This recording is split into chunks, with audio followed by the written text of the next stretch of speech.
Time for Between the Headlines. Yes, I wasn't actually planning on doing a show tonight because it's still my birthday weekend. Yes, I turned 49 yesterday, and we're going to celebrate all the way into the weekend. But you know what? The news was just too spicy today. It just pulled me back in, as Scarface would say. But we're going to get into it now. We got a bigger show than normal, just because there's so much spicy news, and you're tuning into it live right here on the Next News Network. We got eight stories we're going to run through tonight, including our White House report, which begins right now. Where's my thing, Brian? Where is it?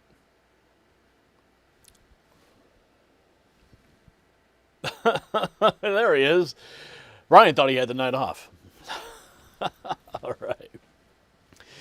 Good evening. I'm Gary Franchi, Next News Network Chief White House Correspondent, delivering the latest White House news from the past 24 hours in partnership with our streaming ally Trump Daily Posts. Tonight's rundown centers on President Trump's remarks to the Faith and Freedom Coalition, a major Supreme Court win for the administration on immigration, the presentation of the Religious Liberty Commission report, and a White House tribute to America's farmers and ranchers.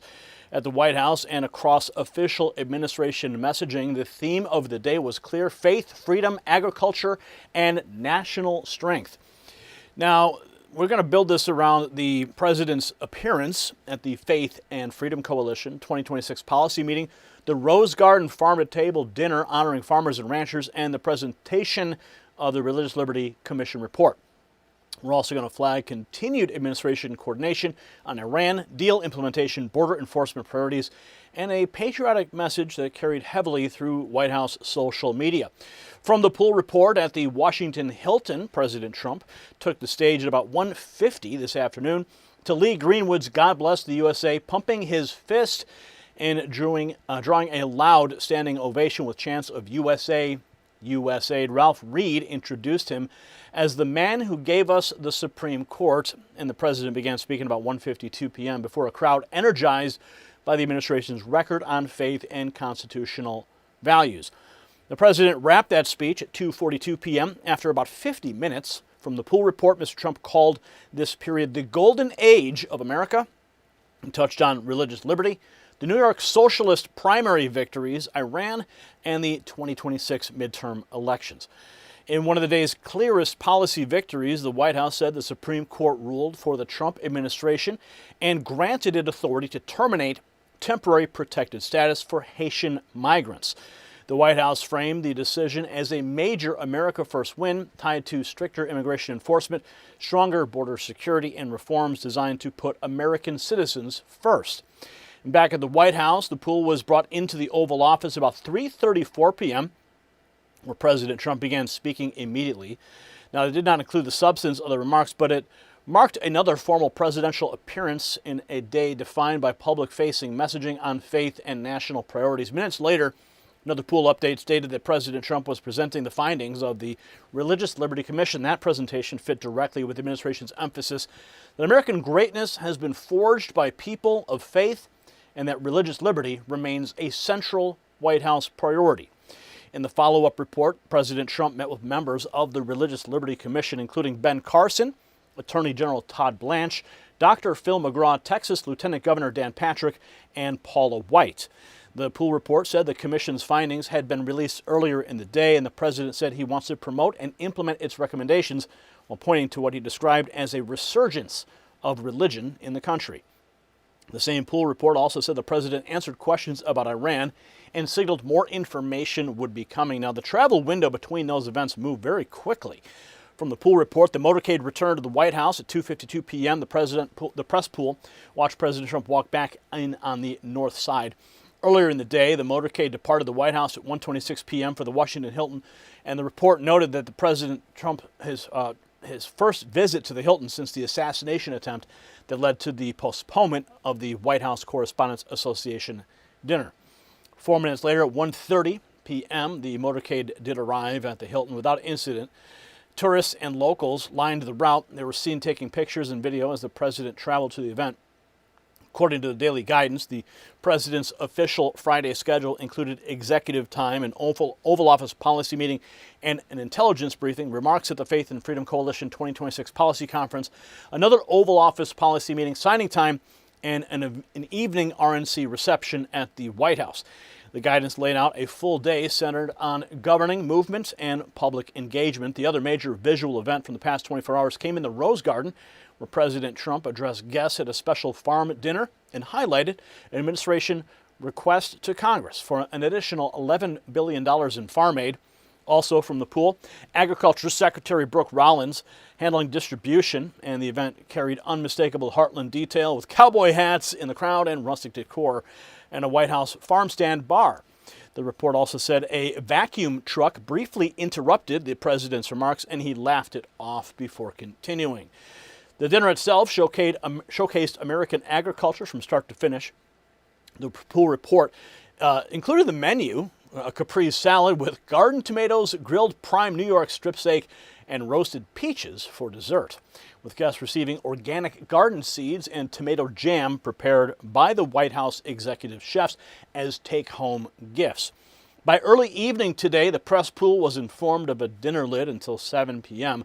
That marked a routine pause in the public updates after a packed stretch of presidential events. One administrative note in the email traffic included a pool report dated June 25th, yesterday, describing a 7 p.m. speech and 7:26 p.m. lid, but that item identified President Biden, even though President Trump's in the office, because that pool copy conflicts with the current White House context.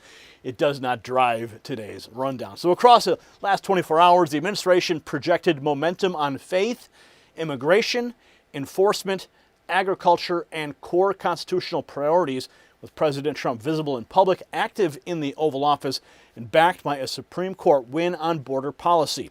And that is the White House picture tonight.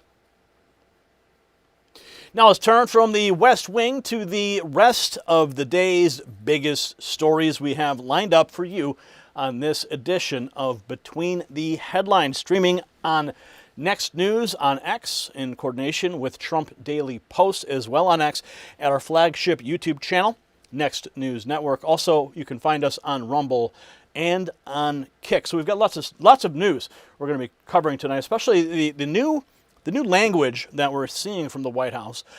Clearly, we haven't seen this clearly articulated as of late. This is some new language. They're using the word communist a lot more now.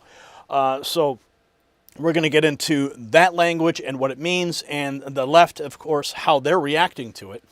Also, Elon Musk making some very big moves today. A film that was banned in Germany for, well, telling the truth. Elon Musk shared that today. And as of right now, I believe it has over 14 million views just on that post alone. I know he reposted it. It also received views from the initial account as well. So Elon Musk bypassing the censorship machine in Germany, sending a message direct to Europe right now. We're going to get you all the details on that shocking film. But most importantly, you can actually go to Elon Musk's account and you can watch it. I believe it's only going to be up for about 48 hours. And there is an option to download the video directly on that post. So I've already done it. I've watched the first couple minutes of the video of the movie. I'm familiar with the work of the writer and director, Uwe Boll, who created a trilogy of films called Rampage. Just shocking films depicting mass shootings and a culture in America across 3 films. Well, this specific film addresses a completely different issue with migration, and of course it's a film. It's a fantasy. It's not a real depiction of real events, but it scared the hell out of Germany, so they banned it. And Elon Musk said, to hell with you guys, we're going to share it. So make sure when you get a chance, hit the X account of Elon Musk and download it before it's gone, and watch it. Watch it this weekend. It's going to blow your mind. I've only seen the first couple minutes. We're also going to get in the latest about Bolton. John Bolton, who has now pled guilty. We're going to get into the latest news on that.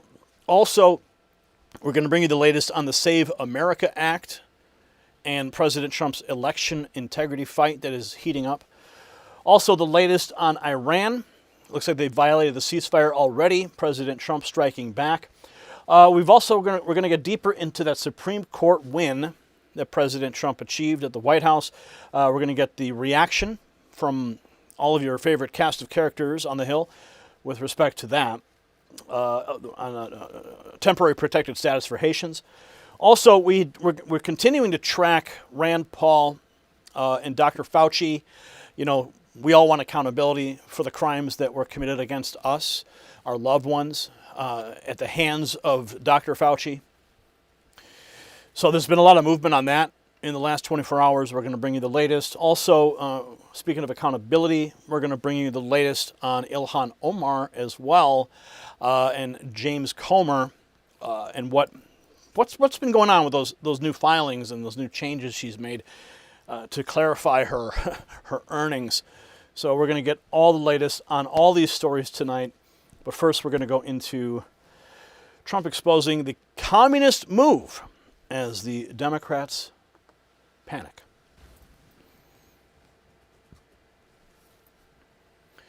The communists are finally making their move. I've been waiting and preparing for this for a long time. The game is on. Enjoy watching. That was President Donald J. Trump, not a consultant, not a focus group zombie, Trump.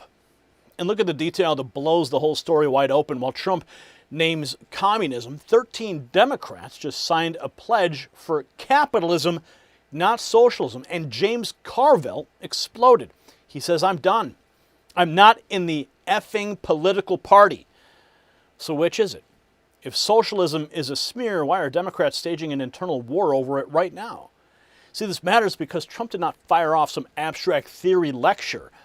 He put his finger on the thing normal Americans already feel in their schools, paychecks, churches, and neighborhoods.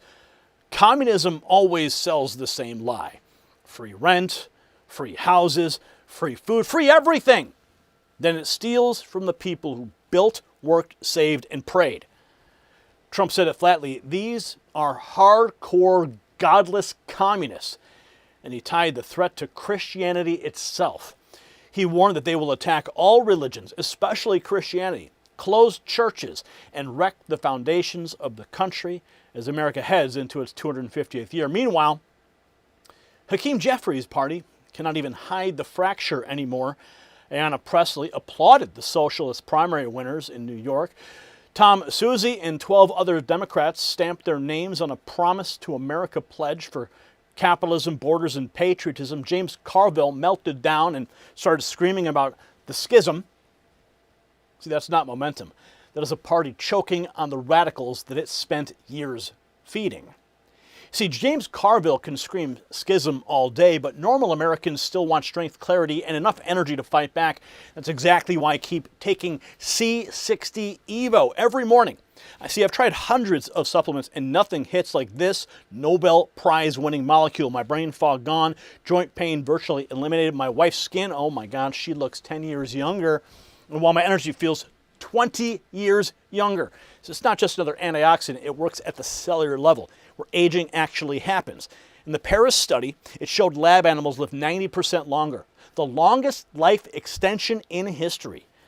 It's 172 times more powerful than vitamin C, worth more than gold per ounce, and made in a Houston lab since '91. Grab exclusive savings at c60evo.com/NNN. Just make sure you use code NNN at checkout. Stay stronger than the wrecking crew. Now, there's one detail that the regime media cannot spin away. Trump did not just say communists want bigger government. He said that they will close your churches, kill your people, because that is what communist regimes always do. Then, at the exact moment he sounded the alarm, 13 Democrats felt so trapped by their own party, they ran to a pledge for capitalism and strong borders. In a second, I'm going to bring out the receipts, because the audience and the internet sees the traps snapping faster shut than the press does. President Trump reveals he's been waiting his whole life to take on the communists uprising. The game is on. Enjoy watching. This is what President Trump said. The communists are finally making their move. I've been waiting and preparing for this for a long time. It's easy to be a communist. All you have to do is say, I'll give you everything. But that means you're taking it from others that have earned it. Over thousands of years, that ideology has not worked once. The game is on. Enjoy watching. Mamdani means more than the endorsement of Hakeem Jeffries. Well, they're going radical left. They're going really, you talk about the Democrat socialists. It's really communist. These people. I watched that woman last night. That's not a socialist. I know socialists. That woman is a communist. And what they don't say is that I was 16-0 last night.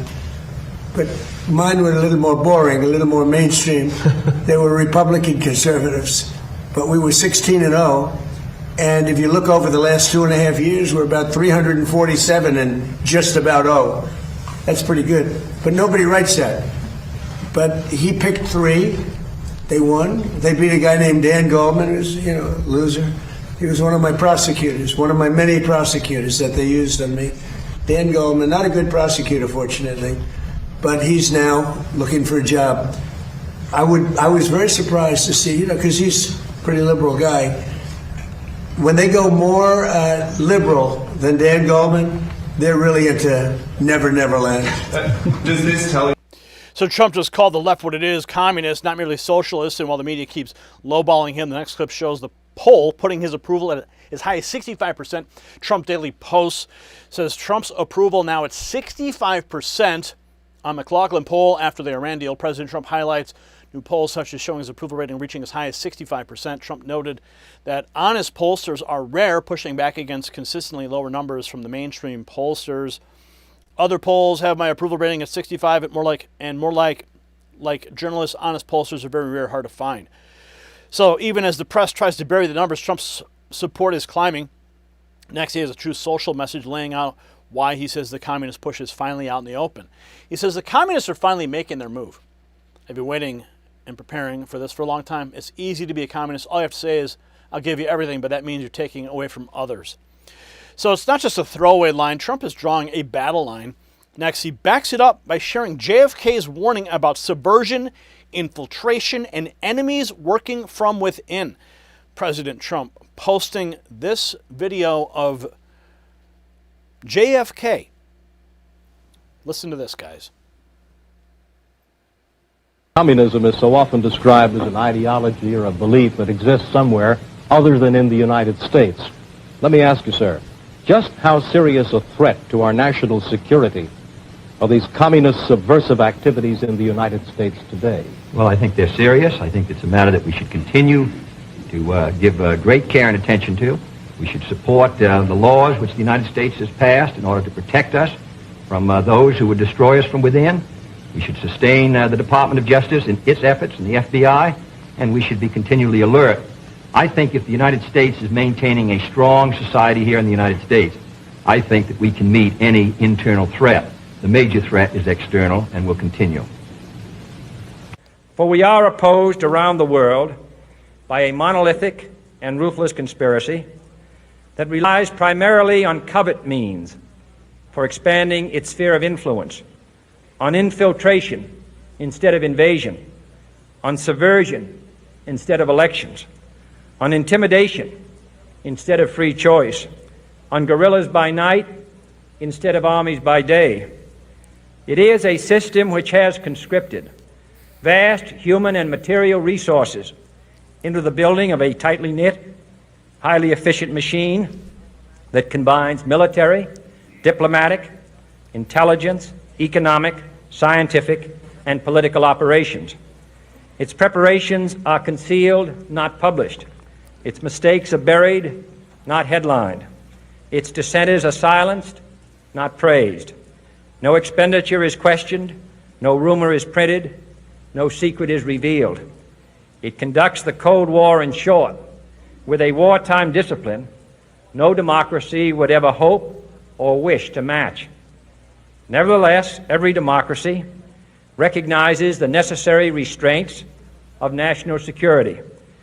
And the question remains, whether those restraints need to be more strictly observed if we are to oppose this kind of attack as well as outright invasion. So President Trump posting that message from JFK. The warning fits the moment. Trump is describing. Meanwhile, the old guard of the Democrat machine doesn't look so confident. Just look at Nancy Pelosi, spotted on a college campus looking absolutely horrible. It's Nancy Pelosi at Berkeley's campus. Just a casual day. Probably drunk again. So she may still show up for the cameras, but the left's cultural enforcers are doing the real work behind the scenes next. Gene Simmons explains he got punished for refusing to trash President Trump while speaking with Bill O'Reilly. That's how bad TDS has gotten. Can you tell us how you got iced on occasion? There were maybe 2 or 3 shows where somebody asked me on camera locally as I'm doing interviews, what do you think of the president? And I said, I don't have any problem getting the Kennedy Center Awards at all. He's the president of these United States, and he was legally voted into power. And if you don't like the man, you can at least respect the presidency. And this idea of just banding about Trump this and Trump that. No, it's President Trump. Just like a doctor. I don't like my doctor, but he's a doctor. Doctor so-and-so. And that was not a popular sentiment. Did anybody confront you? Yes, I lost those 2 or 3 shows. That's how deep Trump derangements into runs. Neutrality alone can get you blacklisted. And inside the Democrat Party, we're going to show you their own members bracing for full-blown socialist takeover. A socialist civil war is brewing for the Democrat Party. Moderate House Democrats are warning that they're preparing to fight back if incoming socialists try to take over the party. Here's Jackie Heinrich, White House correspondent for Fox News. To this new report from Axios, a bunch of centrist House Democrats are, quote, preparing for war if the new slate of far-left members who just won their Democratic primaries ultimately end up joining their ranks in Congress and try to hijack the House floor to extract ideological concessions. 13 House Democratic members and candidates signed on to a Promise to America initiative. They're pledging to stay true to centrist principles, including capitalism over socialism, fiscal discipline, strong borders, and pride in the United States.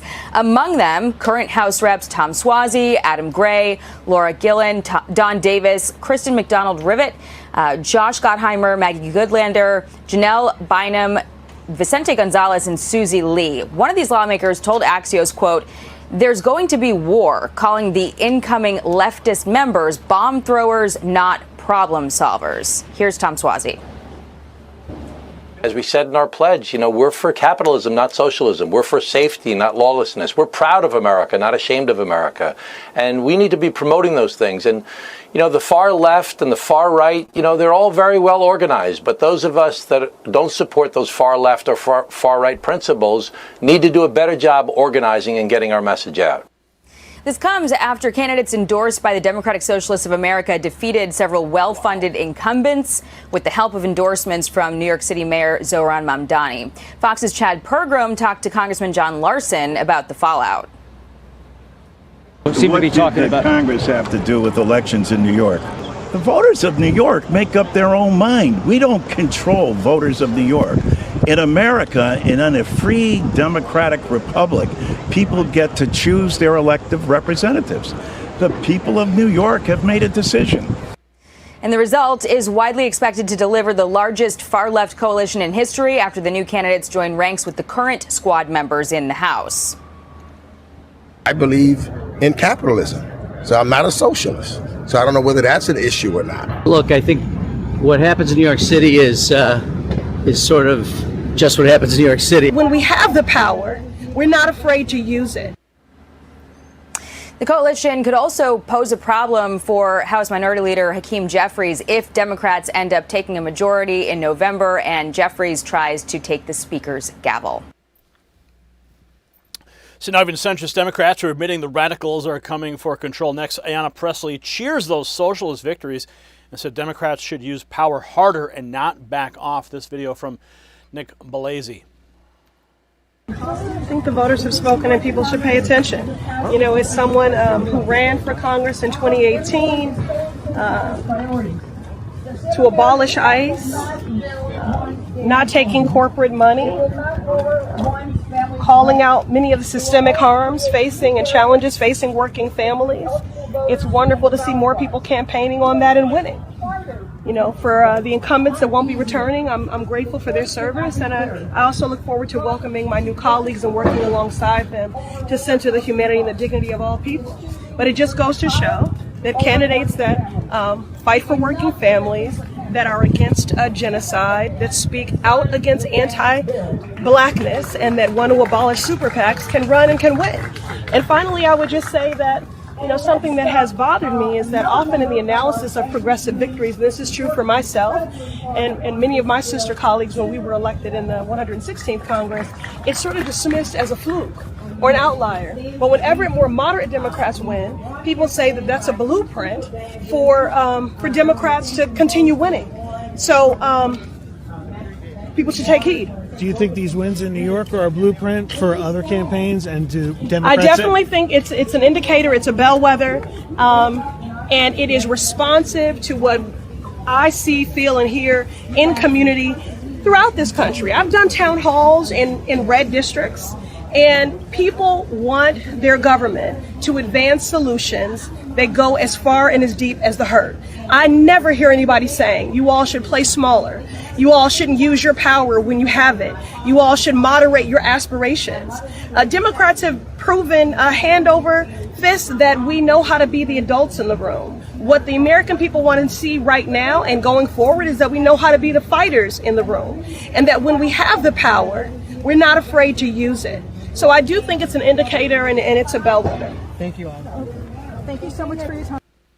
So she's not hiding it. She's celebrating the push in broad daylight. Next, Trump answers with a direct warning that communists always come for religion, especially Christianity. This is the most serious threat to our country since its existence, in my opinion, 250 years ago. This is a major threat to our country. It isn't something that's easily solved, but with a little love and help, some hard work. Because it's ironic, we're celebrating a very important birthday, our most important birthday so far, 250 years. And instead of speaking about Christ, and instead of speaking about freedom and victories of all different kinds, we're speaking about yet another threat to the foundations of America. These ruthless communists will attack all religions, but in particular Christianity. They always do. They're after Christianity more than any other religion. It seems to be more and more throughout the world, maybe because we're doing so well. I don't know. Maybe if we weren't doing well. But you see the numbers, how they're growing, how the churches are filling up. It's a beautiful thing to see. I mean, look, it happens to be during my presidency, so I don't mind taking credit for it. I'm very proud. But a lot of great things are happening. All communist countries attack religions violently. It's part of their deal.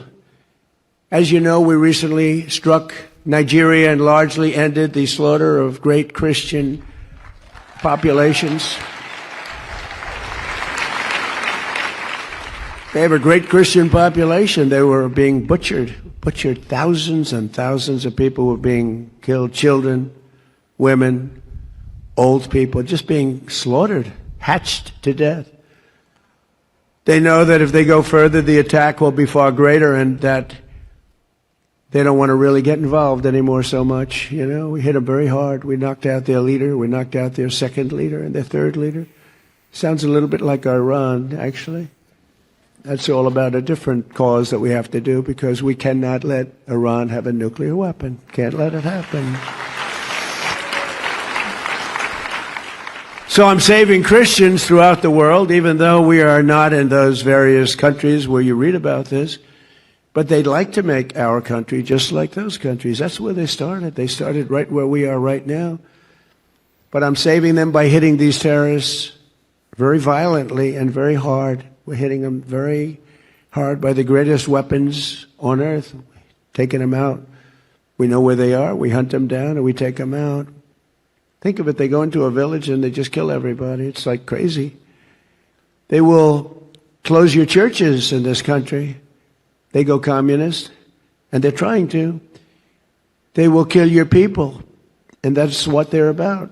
They want to end religion. They have to end religion because their ideology doesn't work. If you have strong religion, people like you that are so incredible and love our country so much and love God. This is the greatest threat to our country since its founding, in my opinion, 250 years ago, what's happening right now. So Trump's making this bigger than party labels. He says it's a fight over faith, freedom, and the country itself. Next, you'll see the full post where he says communism's easy to sell. Democrats are too weak to stop it. This is what he posted on Truth Social, not holding anything back, speaking 1:30 to the Faith and Freedom Coalition.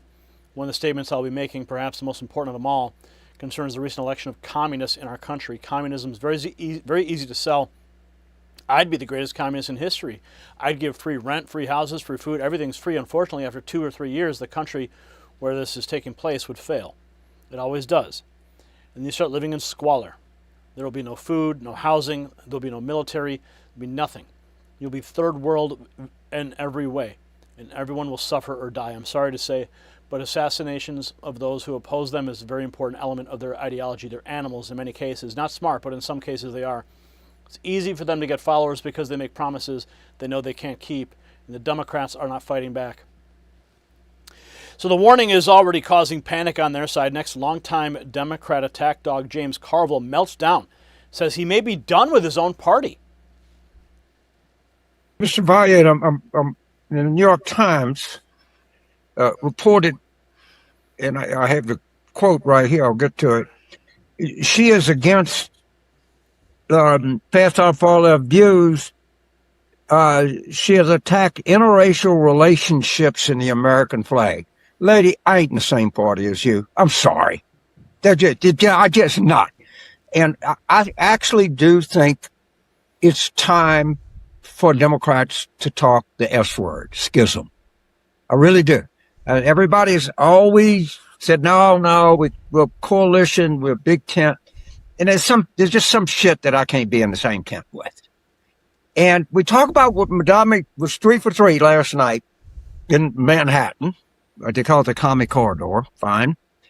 Jason Crow's service pack, vote bets, 10 for 11. You wouldn't know Jason Crow exists. Okay. No, you wouldn't. You wouldn't know it. You wouldn't know Abel Sandberg exists. You wouldn't know. I want to be very specific. I understand the free press for being here because if they nominated David Duke or something like that, we'd be the same way. I understand all that. To the extent I understand the Times, because they are the New York Times, so they have to cover, they are the hometown newspaper. But the idea that we must neglect everything else that's going on, all of these other primaries, all the recruits Jason has, all huge, phenomenal successes we've had, and declare that the party is now under the control of the Democratic Socialists of New York City is insane. But understand, these people do not like Democrats. Not only are they not Democrats, they wish Democrats poorly. So I just cannot. Maybe there's a way that you can say to, I guess Madame is the leader of it, is, you insist that, try to insist that the people that run under your banner run as a Democratic Socialist and don't use the Democratic Party as your guideline, and let's negotiate the terms of a schism here. Maybe we can part under some kind of advantageous terms for both of us. But I'm done. I'm not in that fucking political party. I am totally comfortable in a political party that spends time questioning the policies of the government of Israel. In fact, I'm enthusiastic about that. I don't want to be in a political party that denies the right of the state of Israel to exist. That's just not, I just can't do that. I'm sorry. It's just not doable. They are a great gift to Donald Trump. So when even Carville wants a schism, Democrats have a real problem next. The split gets more concrete. 13 moderate Democrats signed a pledge to fight the socialist wing. Polymarket reports They signed the Promise to America pledge, vowing to fight against Democrat socialists. The pledge is the clearest sign yet. Democrats know this is getting out of hand. Next, Tom Suozzi spells out the message: capitalism, strong borders, and pride in America over socialism. You know, there's certain things that I believe in that are not being reflected in the current environment, especially with some of these races on Tuesday. And as we said in our pledge, you know, we're for capitalism, not socialism. We're for safety, not lawlessness. We're proud of America, not ashamed of America. And we need to be promoting those things. And, you know, the far left and the far right, you know, they're all very well organized. But those of us that don't support those far left or far right principles need to do a better job organizing and getting our message out. So even Democrats are borrowing lines about borders, capitalism, and patriotism because the socialist brand is toxic. Next, Trump drives the point home with a final warning about the communist threat spreading inside the country. A country that's just the hottest. It just is so hot. And I'm working really hard to make it even better. We're going to get rid of some of the flaws. We're going to make it even better. But the biggest thing we have to do is we have to stop this horrible thread of cancer that's permeating our country called communism. We have to stop it because that's what it's about. That's what they want to do quietly. And we ask that God will continue to bless the United States of America, and God will bless the United States of America because of people like you. So, the peak of the story is not James Carville cursing on television, funny as that was. The peak is that Donald J. Trump used the line nobody else in Washington had the guts to use. The communists are finally making their move. He named the enemy while Ayanna Pressley celebrated it, while Hakeem Jeffries' machine tried to manage it, and while weak Democrats stampeded into a panic pledge for capitalism, not socialism. That sentence blew up the whole scam. For years, the left hid behind softer labels, prettier branding, and activist sob stories. Trump ripped off the mask, and once he did, the Democrat Party split in public. Because deep down, even they know exactly what got loose inside their own house.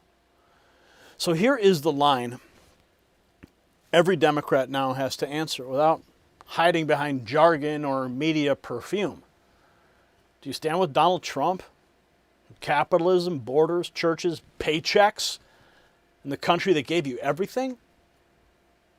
Or do you stand with a communist wrecking crew that promises free stuff, punishes achievement, and turns every city it touches into decay, fear, and dependence? No more word games. No more Democrat socialist costume jewelry. Trump forced the choice into daylight, and that is why the machine is panicking. He's winning abroad. He's winning at home. His approval just hit 65% in the McLaughlin poll after the Iran deal. And now even Democrat insiders admit their party is cracking open.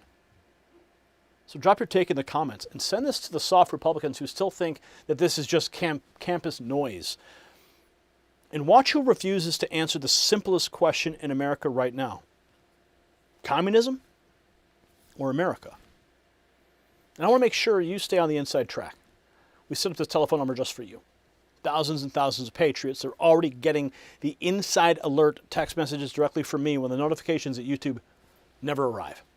Just text the words raw feed to 844-840-4963. Stay on the inside track. And celebrate America, not communism, by going to the merch shelf below this video or shop.nextnewsnetwork.com.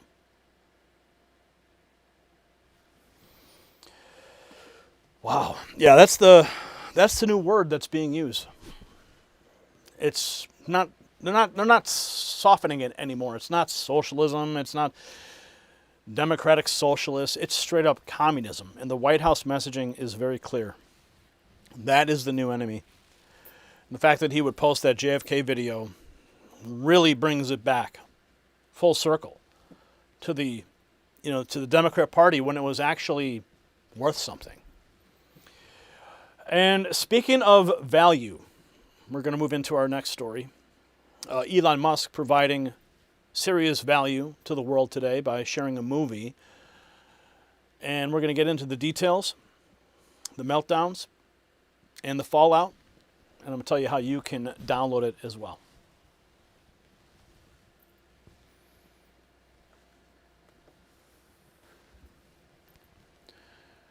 Germany moved to bury a movie.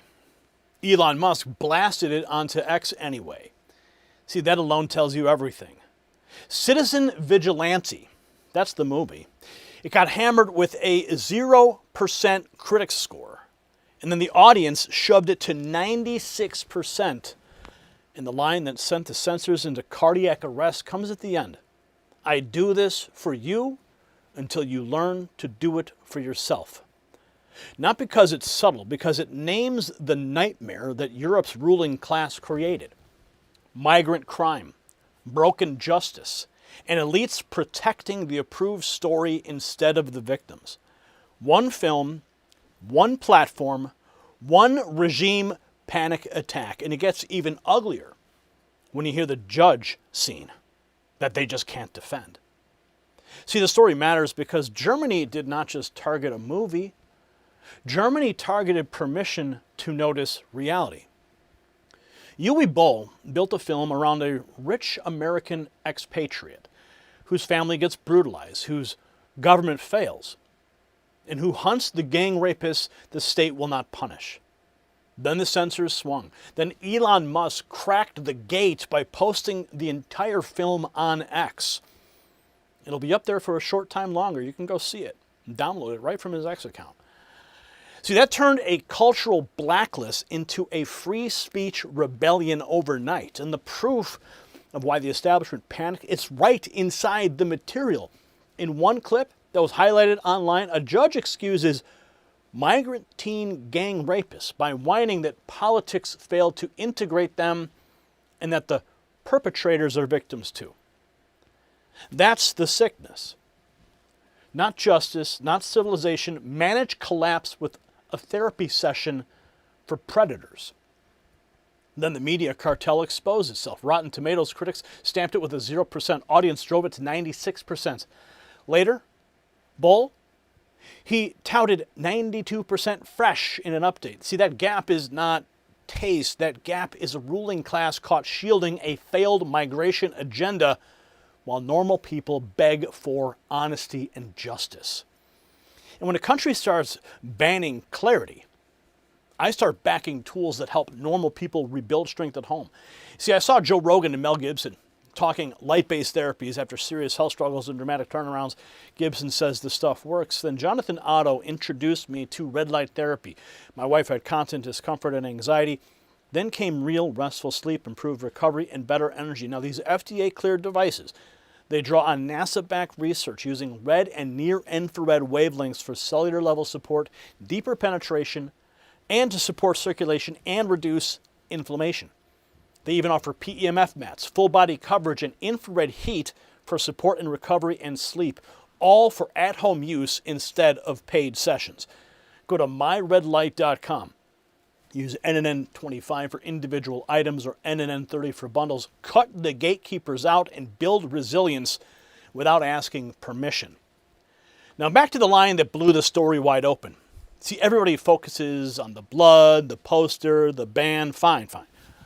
But the line the regime fears most is not even the violence. It's the instruction. I do this for you until you learn to do it for yourself. That's why Musk posting the full film mattered so much. He did it not just to share content. He broke the quarantine. And I'm going to show you the receipts. I'm going to bring up all the tweets, all the discussion about it. Watch who cheers, watch who panics, and who accidentally confesses what they were trying to hide. In Germany, without approval, Elon Musk posts the entire film by Uwe Boll on X. WELT.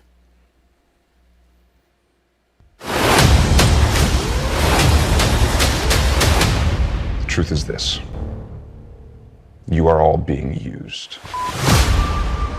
The vigilante citizen is delivering a brand of justice that some believe the authorities have failed to provide, targeting both criminals and those in power accused of allowing crime to flourish unchecked. There's been a lot said about me, so I thought you should hear directly from me. I'm here to help you take that control back. The state, court, police. So you think that they've failed you, but they haven't. No, they only exist to control you. Do you want justice? Yes. Let's get some fresh blood. You walk down the street and you get stabbed or robbed. He's a real hero. We need more guys like this. What does your country do? Nothing. Our current system is failing to protect our citizens. He's like the real deal. He's playing with us. What if everything they ever taught you was utter nonsense?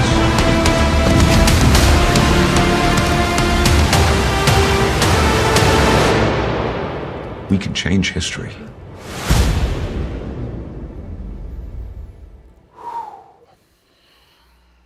Yeah. So, Musk didn't just comment on the film. He blasted the whole thing on X. One viewer reaction zeroes in on what the movie does most, directly put the victims back at the center. Henry Stern says, both films, I just watched the film. Congratulations. Great film. Exciting. Good character. Like the archetype of the avenger of the wrong. It brings the victims into focus. The praise frames the movie as more than shock value. Next, a full review explains why Citizen Vigilante has the woke censors melting down and what Armie Hammer's character is actually avenging. Citizen Vigilante, Armie Hammer's bullet-riddled revenge fantasy that's got the woke brigade in full meltdown. In a summer of sanitized superhero slop and Netflix's latest diversity lecture, along comes Citizen Vigilante, a raw, unapologetic, blood-soaked slab of celluloid that dares to ask the question polite society has spent years trying to bury. What if ordinary men finally snap? Uwe Boll has delivered his most incendiary film yet, starring a magnetically unhinged Armie Hammer. This low-budget thriller has already stormed the box office while sending European censors into absolute meltdown. Germany effectively banned it. Hammer plays Jack Harlan, a mild-mannered American expat whose comfortable life abroad is shattered when his family is brutalized by a gang of the authorities refuse to properly pursue. From that moment on, the film transforms into a 21st century death wish on steroids, except this time the bad guys aren't just generic thugs, they're the ones the mainstream media and limp-wristed politicians have spent years making excuses for. Hammer's outstanding. Gone is the pretty boy charm. Here he's hollow-eyed, simmering with rage and genuinely terrifying in the vigilante sequences. He stalks those rain-slick streets like the living embodiment of every frustrated man who's seen his town turned into a crime pit while the authorities fill out diversity reports. The action is brutal, uncompromising, and rather satisfying. Boll doesn't flinch. There are throat-slitting, knee-capping, and one particularly memorable alleyway sequence that will live rent-free in your head. The score pounds like a migraine. The cinematography has that gritty, rain-slick look that screams this could be your city tomorrow. Some of the supporting performances are wooden enough to build a garden shed with. The script occasionally veers into full-throated monologue territory, and the budget shows it's a few ropey CGI blood sprays. The final 20 minutes tip dangerously close to propaganda pamphlet rather than thriller. It's not subtle, it isn't nuanced, it doesn't care about your pronouns or root causes. It's a middle finger to the two-tiered policing open border experiments and the elites who lecture you about far-right extremism while you're dodging machete gangs on the way home from work. Loud, crude, and politically radioactive, Citizen Vigilante is an exploitation cinema for the age of elite failure. It's not high art, but it's the angriest, most timely B-movie you'll see this year. Armie Hammer has never been better. Uwe Boll has never been more dangerous. Go in expecting cartoonish violence, and you'll get something uncomfortably close to watching the evening news. Just don't watch it with your Guardian reading or BBC viewing relatives. Citizen Vigilante is the film. So the argument's clear. The film hit a nerve because it names the crime and the failure. The next clip shows why critics are freaking out over the ending now spreading online.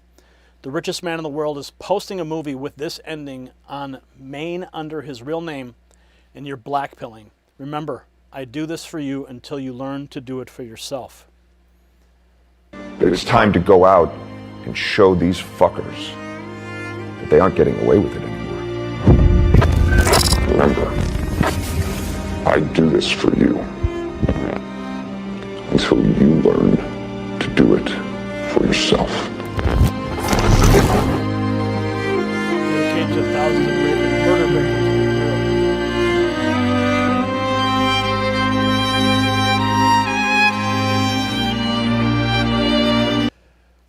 So Elon Musk posting the whole movie on his account, and it's like an hour and 28 minutes. I mean, this is the actual film. We could play the whole thing here right now, but I'm not going to. But, I mean, the opening scene is absolutely brutal. All behavior, it really sets the tone. But the closing message is exactly what has the establishment in panic. Next, you'll see how one viral post sums up the split in one image, critics trashing it while audience are packing in behind it. This is how you know Citizen Vigilante is actually a good movie. Tomato meter, 0%, rotten. Unanimously rejected, big, dumb, clueless, astronomically bad. Versus fresh and beloved by viewers. Popular acclaim. So the press says rejected, but viewers are doing the opposite. And now Uwe Boll defenders push the double standard head on, saying the movie was shut down for one reason only. And this is Andrew Tate and his take. It's good to see, and I'm going to talk about the flip reverse in a second, some white guy pissed off that foreigners are raping and killing women and going around and murdering them. It's very cool to see. Now, the reason it was banned, really, I'm going to tell you why in a second, is because the guy's white. It's banned because the guy is white. Because let me give you a movie plot, which would be absolutely accepted by the European Union. A black guy from Africa moves to Germany. He finds out that there's various gangs of white people raping and killing women. And this black guy, this immigrant, goes around and kills those white rapists, right? Not only would this be approved, it'd be in every single cinema. And I think that point has been proven by adolescents. Now, if we all remember adolescence, Keir Starmer and the former British government wouldn't shut the fuck up about how important it was to watch this movie. It's about a white boy who was radicalized by incel content online and decides to stab a woman to death. I've never seen it. And in this movie, they blame Andrew Tate, my brother, for this knife-murdering, knife-wielding, psychopathic maniac kid. But it was not just shown everywhere, still on Netflix to this day, I believe. It was promoted everywhere by the establishment. So, white boy gets mad at women because of online content. Andrew Tate apparently saying women can't drive. This drove him so insane, he decides to stab people to death. And every single minister in the European Union is like, yeah, this is a very important film, you need to watch it. However, black guys and Arab guys commit crimes against women, and a white guy decides to kill them for their crimes, punish them as a vigilante, citizen vigilante, and it's banned. And I'm like, well, what exactly is the message here? The message is that if you are a native European, you're not allowed to be mad at foreigners committing crimes, and you have to be cool with them all coming to your country. What else could the message be? Why would one be so heavily promoted and one banned in Europe? So as allies are blunt, Europe will tolerate one kind of revenge story, not this one. Next, another reaction says the film isn't a call to violence. It's a warning to governments that citizens won't stay passive forever. People are saying Citizen Vigilante is graphic and a call for violence. I honestly think it was more of a warning to governments around the world. Good men won't keep standing by as their women and children are raped, as they watch the rapists go free, as they watch their homeland get destroyed, all while the government does nothing to stop it. I don't see it as a call for violence. I see it as a wake-up call. So that's the populist read in a nutshell. A warning, not an endorsement. Now Boll himself makes a direct appeal to Musk and X, saying the film tells the truth and industry governments want buried. German director Uwe Boll sends a message to X and Elon about his controversial film. Hollywood governments and the establishment hate it because it tells the truth. Here is the writer and director himself now. So, hi, here's Uwe Boll on X. Hi, Elon Musk. Everybody's watching Citizen Vigilante, and it's exactly your movie.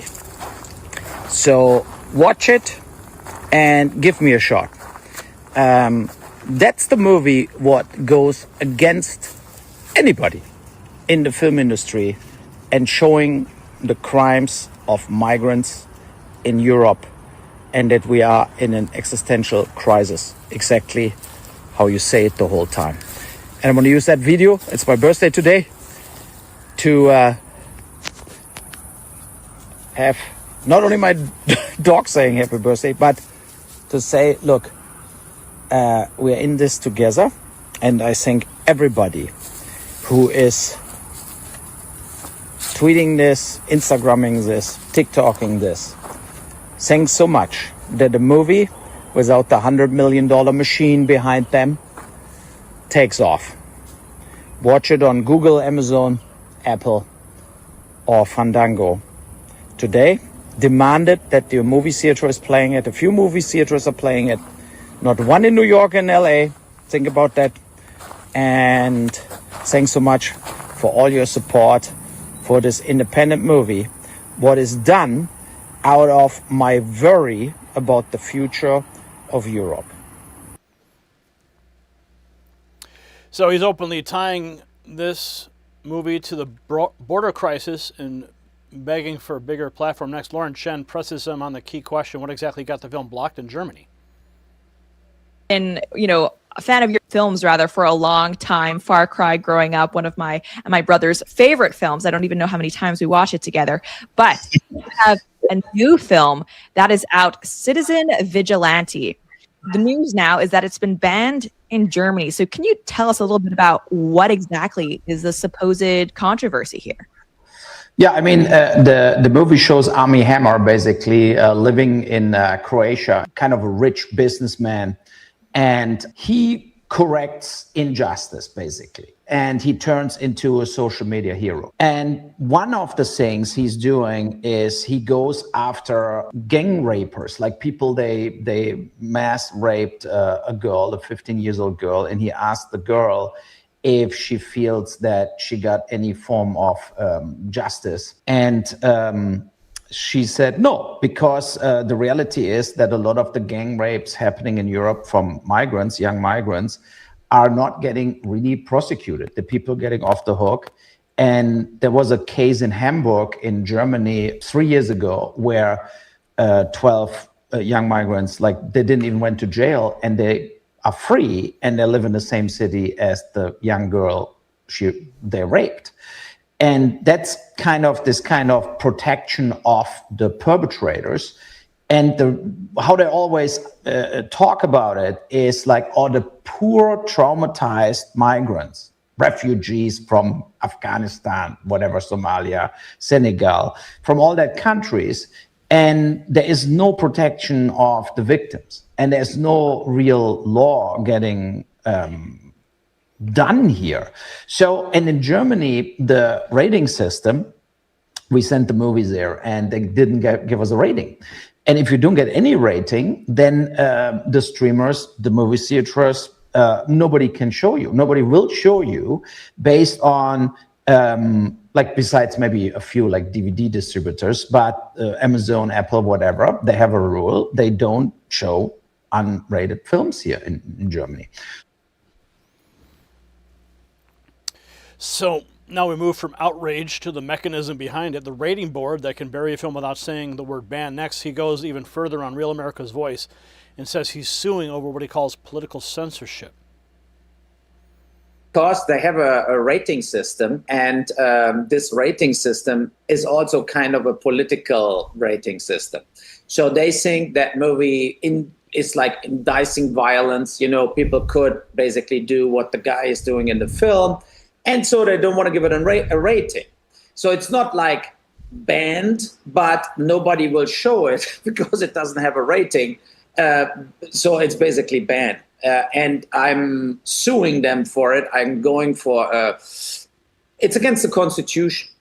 It's completely ridiculous. Friend violence, interpersonal violence. And there's the movie Django Unchained. Django Unchained, Quentin Tarantino films are not exactly known for being family friendly as well. So anyone could say that about a movie that has guns or violence or action. And of course, by the way, vigilante films are very well known, from Batman to John Wick, Death Wish, Dirty Harry. This is a genre of film that has been going on for more than 50 years. So clearly, I agree with you. This must be some kind of political issue that they have with the film, because there's obviously lots and lots of movies out there, even today, with violence. Yeah, exactly. The violence level of the film is an R rating, period. And it's just, look, here we have victims, and I put it in the end credits of the film too, that movie is dedicated to all the women in Europe who got left alone by the law, you know, and with that is that what I put in the end. So many cases of random rapes, random stabbings, random violence happened based on mass migration, period. That are the statistics. That's the reality. And I was mad about it. I'm still mad about it. And I think it's not solving the situation to disallow movies about it, or to shut people up, or like in England, to put people in jail who say what's going on. And that's now the crazy world we're living in a way. You know, it's this kind of, okay, you point out facts, and nobody should talk about this because we look bad with our policies we do. And that's the situation we're living in. And I'm very happy that the movie, in a way, went viral, and millions and millions of people, at least in the US and Canada right now, watching it on the streaming services, what is good. Okay, I see a lot of your comments coming in. I'm going to show you guys right now exactly how you can download the movie. Okay, I'm going to go to Elon Musk's X account right now. Actually, no, I've got it on, I did post it on Next News. So let me go to Next News Network. Okay. All right, so pay attention. All right, so we're going to scroll through the feed here on Next News Network. I posted it earlier. Okay, so here's Elon Musk. You can see the film. And if you go ahead and tap on it, I believe if you hit play, we'll pause it. And if you hit the three dots at the top of your screen, you can see you can click on download video right there. You click on download, and it'll download directly to your device, and you can watch it. It's only going to be available for maybe another few hours. So make sure you get it now while you can. Or you can watch it at any of the streaming services that currently are hosting it. Now, I'm going to continue with this broadcast. Okay, so we just played the clip from Jack. Okay, now the next clip shows the exact kind of scene Germany doesn't want people talking about. A judge excusing migrant rapists while the victim gets nothing. I can only imagine what happens in the next scene. But the scene drives the movie's core accusation straight to the system itself. Next, he comes back with a victory lap boasting the audience support has pushed Citizen Vigilante to a huge Rotten Tomatoes score. Hi, here's Super Bowl, and I have to say, the first time in my life I have on Rotten Tomatoes 92% fresh. That's unbelievable, and the result of my movie Citizen Vigilante. Watch it now everywhere on Amazon, Apple, Fandango, Google Play, wherever you can find it. Thank you. So despite the blackout, the audience is still backing it hard. Now Jack Posobiec takes the momentum one step further, makes a direct demand for a sequel. We need Citizen Vigilante 2. And Bull is ready to capitalize. Next, he drops the pitch. PayPal me $10 to help me refinance my film. I paid the film myself and took all the risk. PayPal, and you can see the PayPal address on the screen if you want to send him $10. And one of the posts that did not get a chance to get into this segment is that apparently there is going to be a sequel, and the sequel is going to take the vigilante to the United States. And one of the posters that was circulating showed a scene on a subway where a crazed migrant is sitting behind a woman, young blonde woman, on the subway train. But then the vigilante is standing behind the migrant.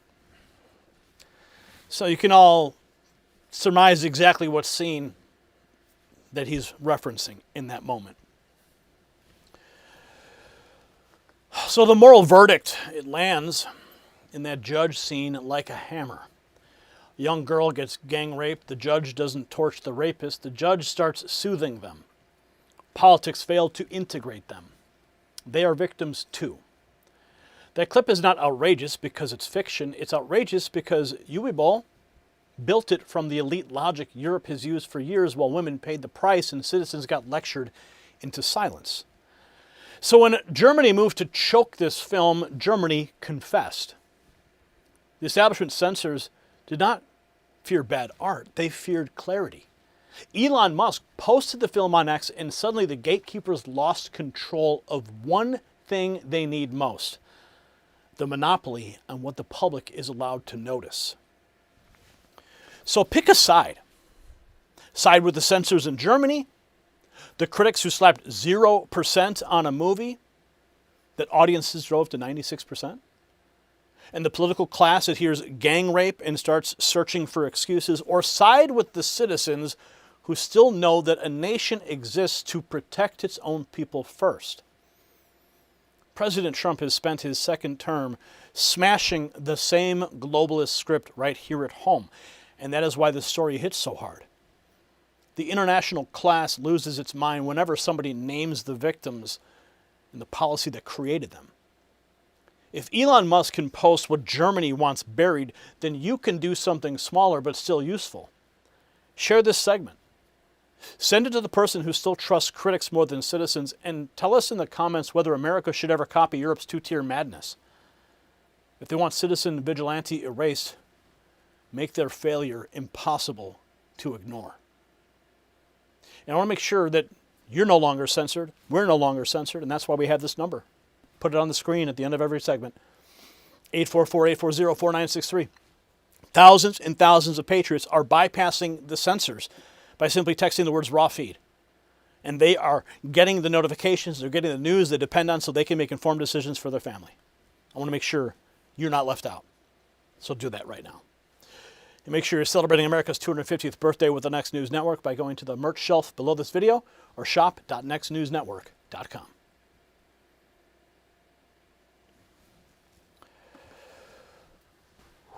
Yeah. Okay, so I hope you guys got the point there. I hope you guys were able to figure out how to download it, watch the movie. Also, I didn't bring this up in the segment, but Uwe Boll's catalog of films is pretty dramatic, graphic. Check out his films Rampage 1, 2, and 3. I've seen all of them, and they are just off the chart. Just write those down. Go check them out later. They'll blow your mind. But this latest one, I can't wait to sit down and watch it and really just soak it in. I didn't have much time to sit and watch an entire film today, but I did get a chance to watch the opening and do the research. And I know where the film's coming from. I just want to see how it all unfolds. So, yeah, I know. Pothead Kenny's scared to watch it. I know. It's going to be an eye-opener. That's why they banned the film. Okay, speaking of getting banned, we're going to go talk about John Bolton now. Yeah, don't drop the soap, John. All right. Okay. Let's see where we're going with this.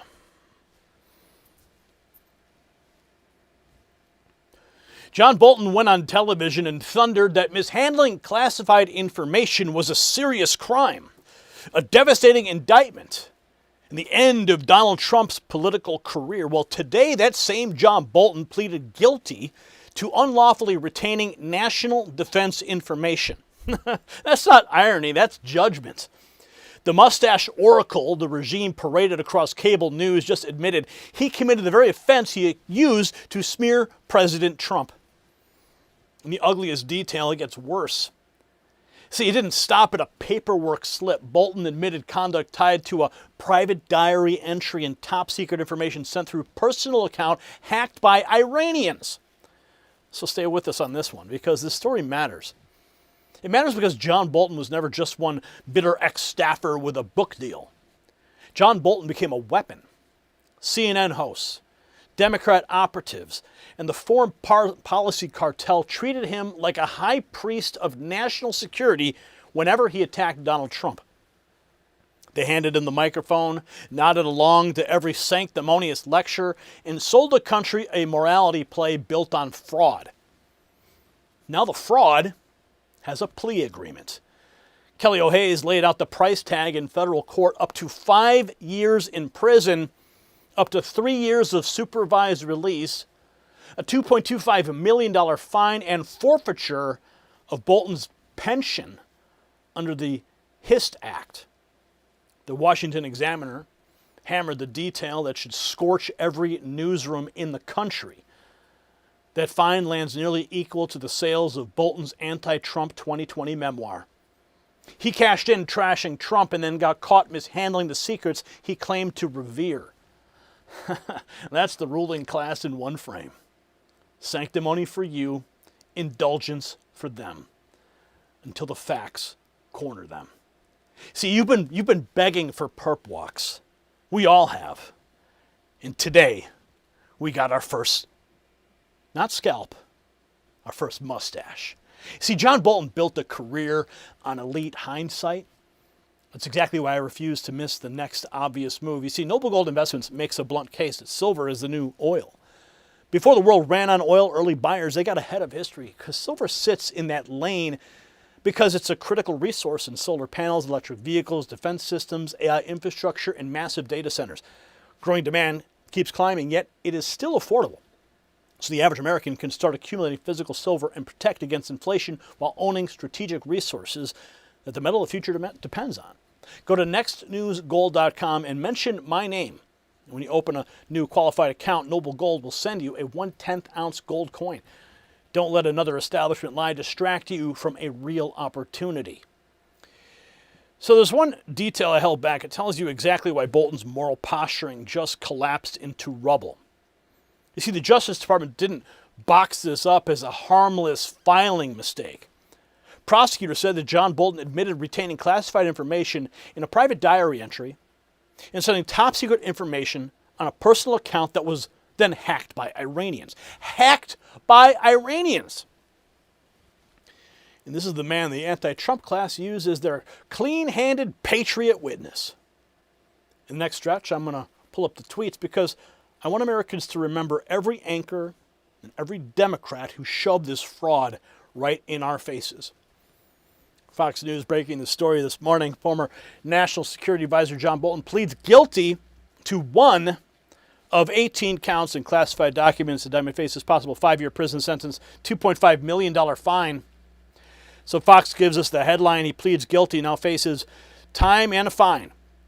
Washington Examiner fills in the key admission: 1 felony count tied to classified material in a private entry diary.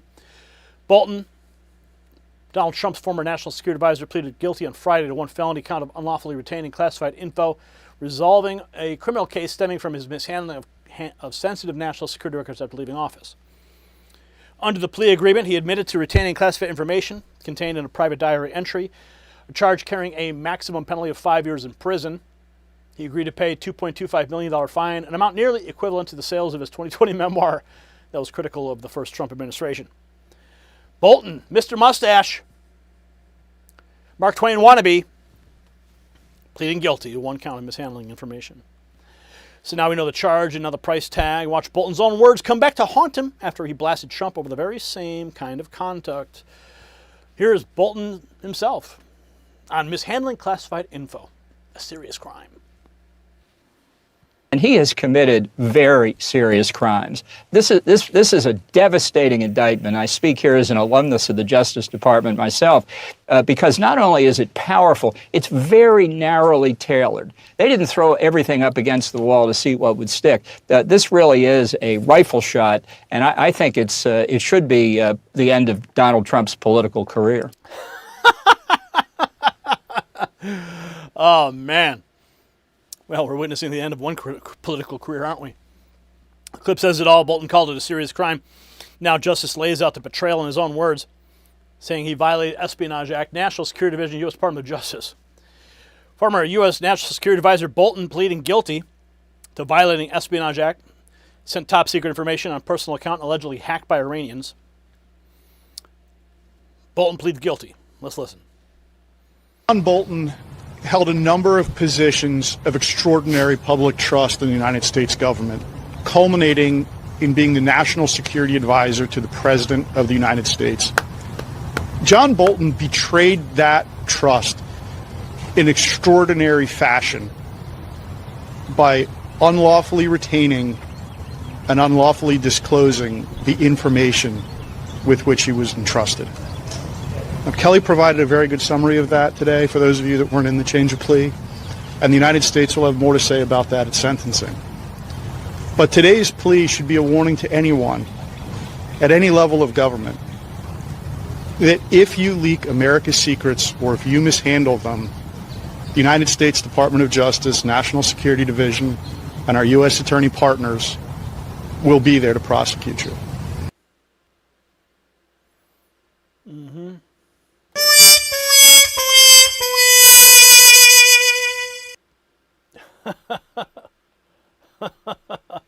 Okay. Quiet. So DOJ says Bolton didn't just mishandle secrets. He jeopardized national security after holding one of the highest trust jobs in the government. Next, we hear the penalty list, plain and simple. Felon status, $2.25 million fine, possible 60 months behind bars. Let's frickin' go. This morning, just moments ago, John Robert Bolton II pled guilty in federal court to the unlawful retention of national defense information.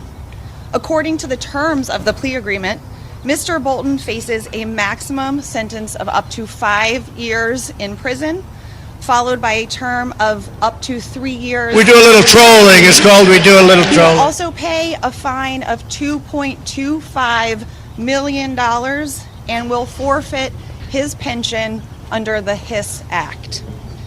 As National Security Advisor to the President of the United States, Mr. Bolton had access to and was responsible for safeguarding the most sensitive national defense information, including classified material.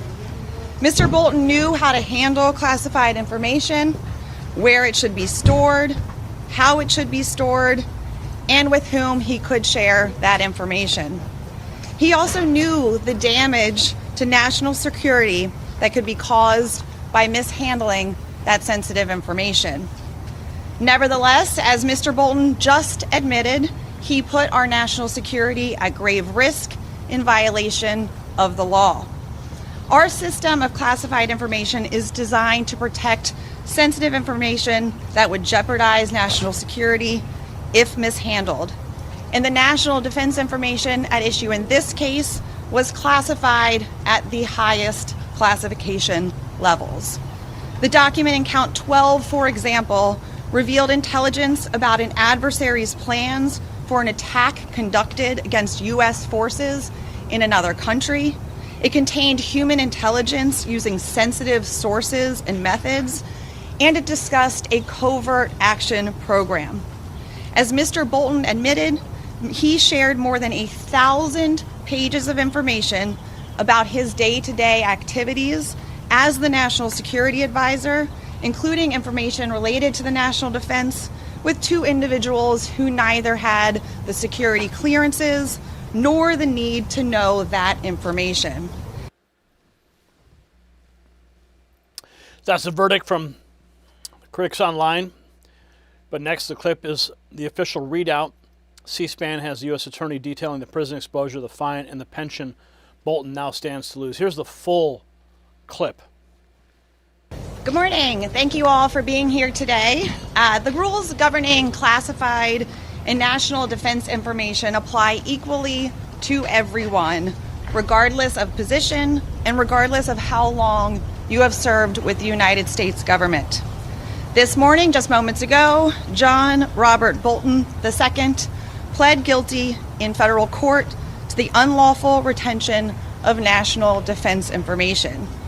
According to the terms of the plea agreement, Mr. Bolton faces a maximum sentence of up to 5 years in prison, followed by a term of up to 3 years of supervised release. He will also pay a fine of $2.25 million and will forfeit his pension under the HISS Act. As National Security Advisor to the President of the United States, Mr. Bolton had access to and was responsible for safeguarding the most sensitive national defense information, including classified material. Mr. Bolton knew how to handle classified information, where it should be stored, how it should be stored, and with whom he could share that information. He also knew the damage to national security that could be caused by mishandling that sensitive information. Nevertheless, as Mr. Bolton just admitted, he put our national security at grave risk in violation of the law. Our system of classified information is designed to protect sensitive information that would jeopardize national security if mishandled.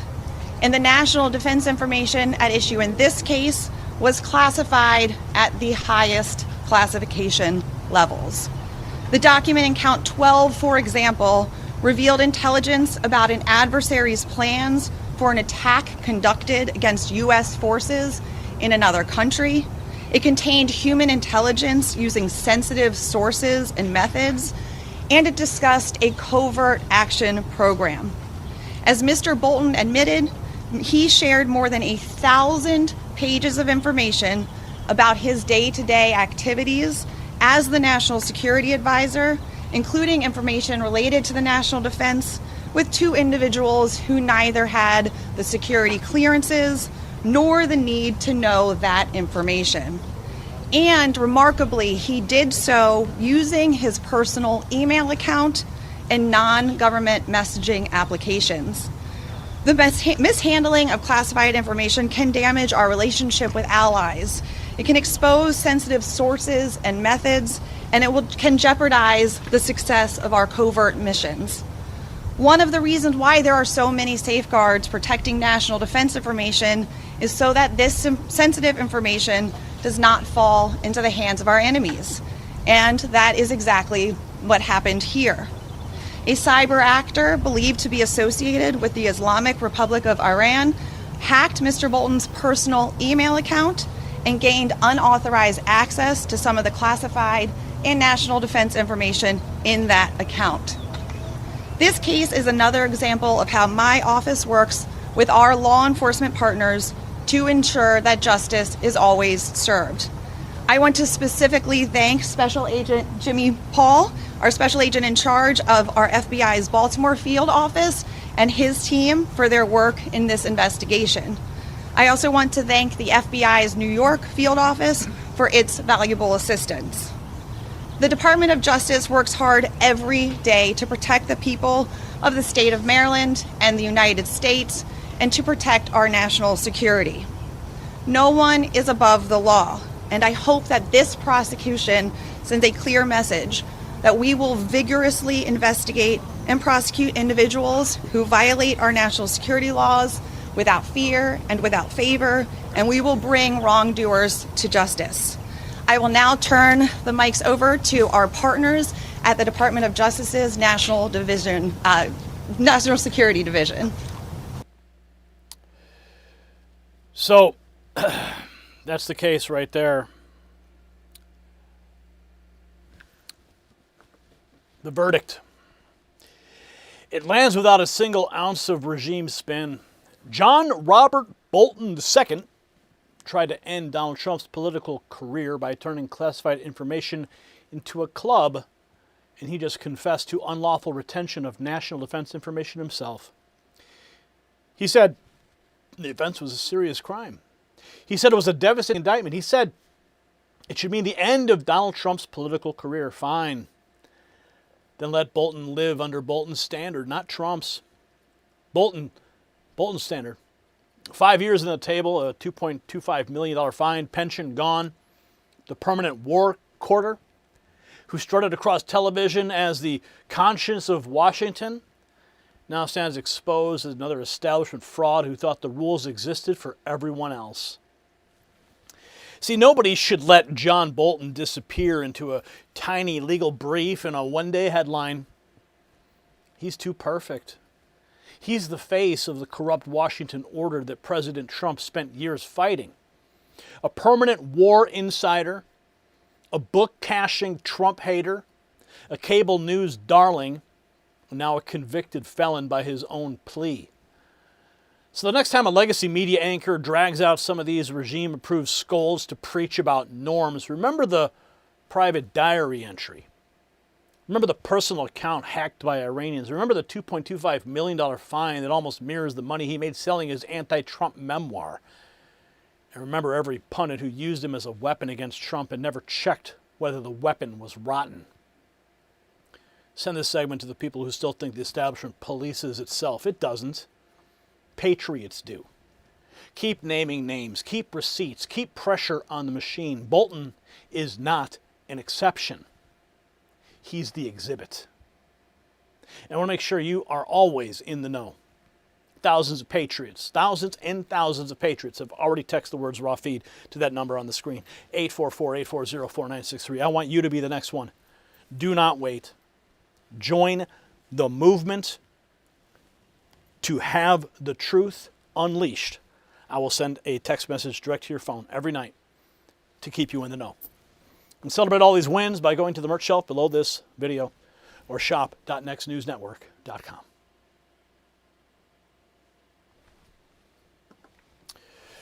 Okay, so we're going to move from the big John Bolton story.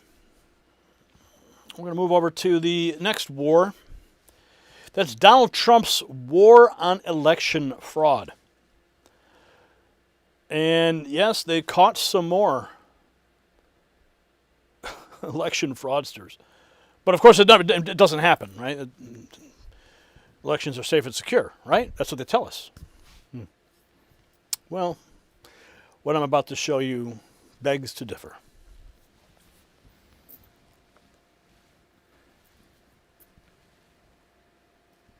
A clerk on Long Island got caught tearing up ballots, dumping them in the trash, and helping Victor Pratt win by 81 votes.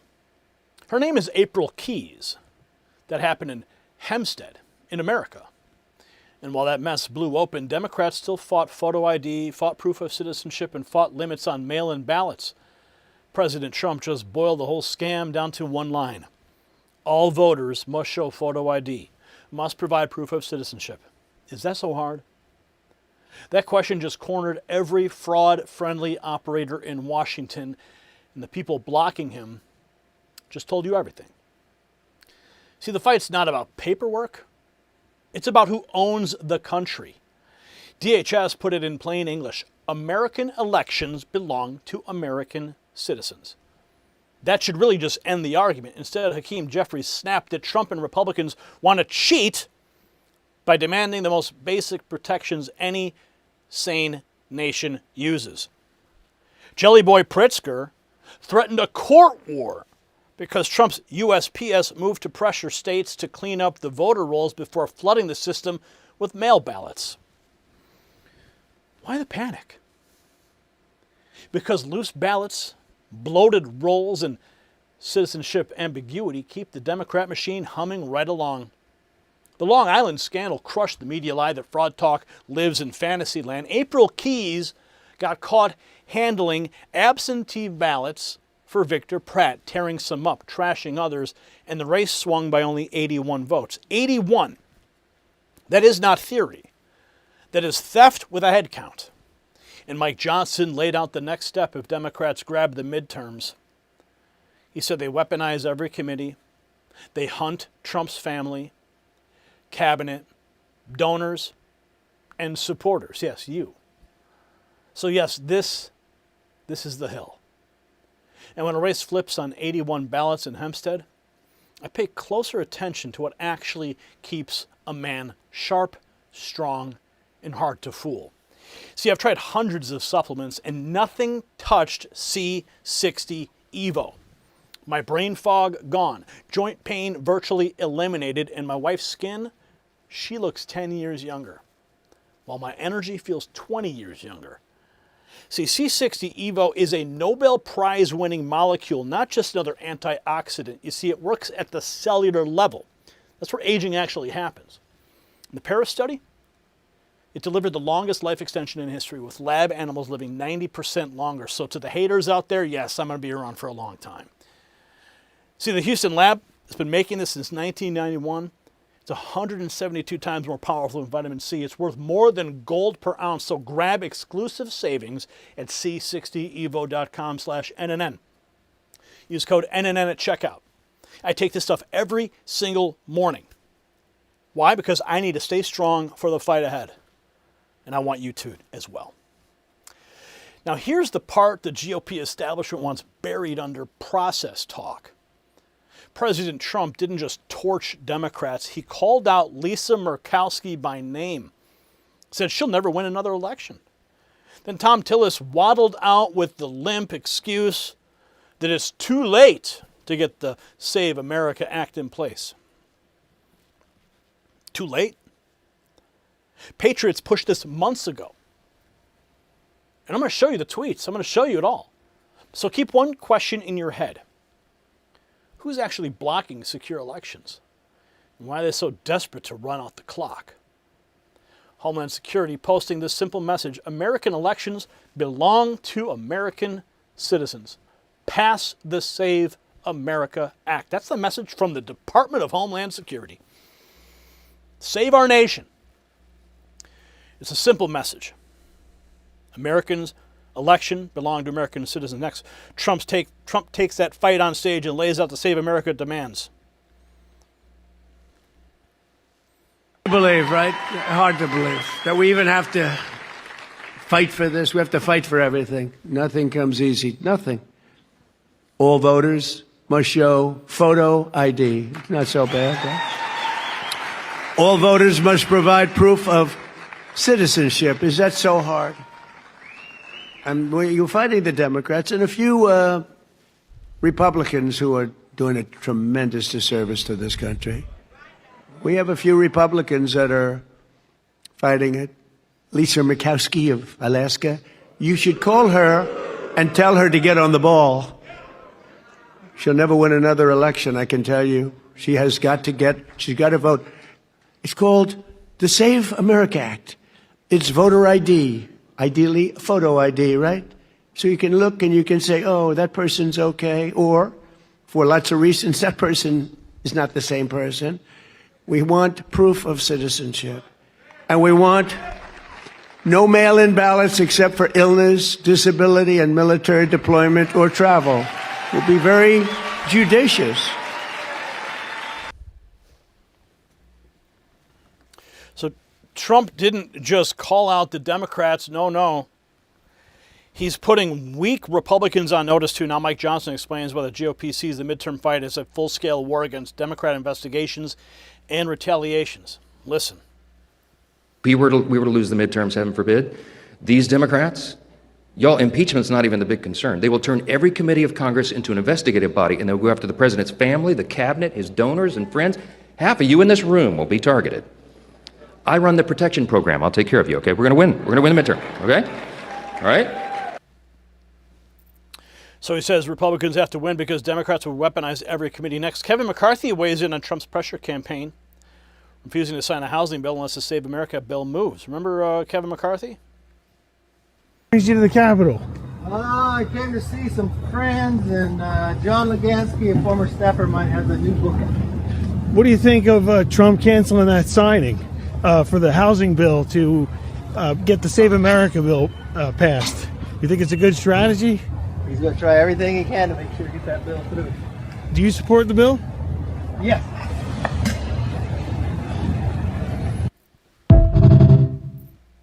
So McCarthy says Trump's trying everything he can to force it through. Then Hakeem Jeffries goes the other direction, accusing Trump and Republicans of wanting to win by cheating. Timu Obama. Donald Trump and Republicans, who have been in complete control of government since January of 2025, have been a complete and total failure.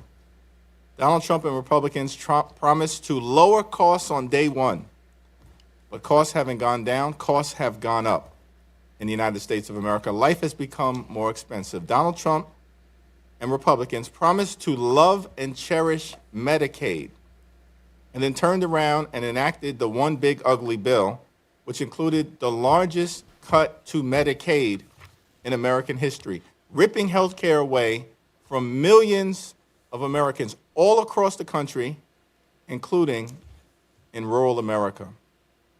Donald Trump and Republicans promised not to start wars in the Middle East, but to stop them, and then turned around and launched a reckless and costly war of choice, Operation Epic Failure, that has left the American people less secure, left Iran stronger than they were before the war, and has dramatically increased gas prices and food prices, who are already suffocating in the Trump Republican economy. Donald Trump and Republicans have failed the American people, which is why they've concluded that the only way that they can win in November is to cheat. And that's so inconsistent with who we are as Americans.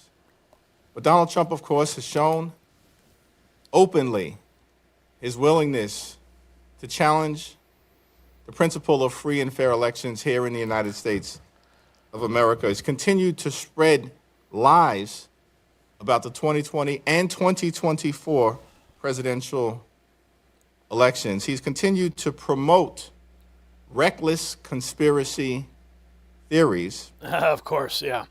So Jeffries pushing the same old script, smear election securities, election cheating.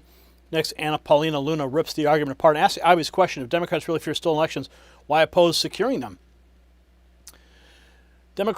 Establishment Democrats are already accusing Trump of trying to steal the midterms. When we look at the polling nationally, it's on the same level as banning insider trading, which is also something that I'm trying to champion. But again, when you have one side that is not even listening to their own base, you have literally very well-known establishment Democrats that are saying that they don't want even voter ID. I mean, that's crazy talk. And it also is insulting as a minority to say that, oh, if you're a minority or if you're a woman, you can't figure this out. So I don't buy it. But look, I'm even willing to say voter ID and proof of citizenship. But you don't even want to hear not you, but they don't even want to entertain that either. And so this is part of the push and pull and pressure that exists in Washington. Yeah. We get it done. Maybe the process is a little bit messy, but I'm just being transparent about everything happening up here. So she says people want voter ID and proof of citizenship. Meanwhile, the mail-in ballot fight gets hotter after a federal judge blocked Trump's order tied to ballot enforcement. The U.S. Postmaster General has been blocked from withholding mail-in ballots from blue states to enable voter fraud and let illegal aliens vote. The postmaster planned to enforce President Trump's executive order, but a leftist judge declared herself president and blocked it. Over the Save America Act, the president wants to rein in mail-in voting. What's the latest on that? Yeah, actually, a big decision came out today. In fact, Shannon, a few hours ago, a federal judge blocked the president's executive order on that, declaring it unconstitutional. Yesterday, we saw the U.S. Postmaster General told the Senate he planned to hold back those absentee ballots from states that refused to comply and provide voter rolls or folks that were eligible to receive those absentee ballots. The administration is arguing that this would have curbed voter fraud ahead of the midterms. Democrats said that it was totally unacceptable. We did try to get a response from a White House official today. Haven't heard anything on this just yet. Shannon? All right, Aisha Hasni at the White House. Thank you. So even after a judge steps in the mail-in ballot still front and center. Next, Luna comes back with the bottom line: any voter fraud is too much. The Senate has no excuse for stalling. Election fraud that would change the outcome of a race. It's extremely rare. Yet Congress is at a standstill for this bill that just factually would make it harder for people to vote, people who have the right to vote. Why is this bill so important? Well, hey, Jake, thank you so much for having me on. And according to CNN's own polling, this is overwhelmingly supported proof of citizenship plus voter ID by the American people, Black, white, Hispanic, Democrat, Republican, Independent, female, and male all support it. And what I will tell you is President Trump is correct. And look, even if it's only 100 cases, it's still 100 cases too many. If you're talking about wanting people to fully engage and trust their election process and get rid of this whole idea and notion that people can't trust their vote, which I think is incredibly important to the American people, we have to get this done. What's even more crazy, though, Jake, is that we've passed this multiple times out of the House. The Senate says that they don't have time to debate one of the most popular issues in the country, and yet they've had time to go on, on vacation. They've had time to literally host dog shows, and they've had time to put into legislation that we've had to vote on in the House that would give them guaranteed wins for lawsuits, not to mention they've been shilling for Monsanto. So no, I'm not inclined to be bullied by the Senate, but what I am inclined to do is stand up for residents in Pinellas County and other people across the country that wants to see this done. And so I actually last week just filed an amendment to support this by attaching it to the National Defense Authorization Act that is currently sitting in the Rules Committee, and we will see what happens. So she says even one fraudulent vote's too many. Then we get a real-world example out of Long Island where a clerk is accused of tearing up ballots and dumping them in the trash. Election fraud exposed. Clerk tore up ballots for Victor Pratt. Hempstead Union Free School District clerk named April Keyes caught smuggling official ballots out of her office, handing absentee ballots to favored candidate Victor Pratt, tearing them up and dumping them in the trash, helping him win the May 19th trustee election by 81 votes.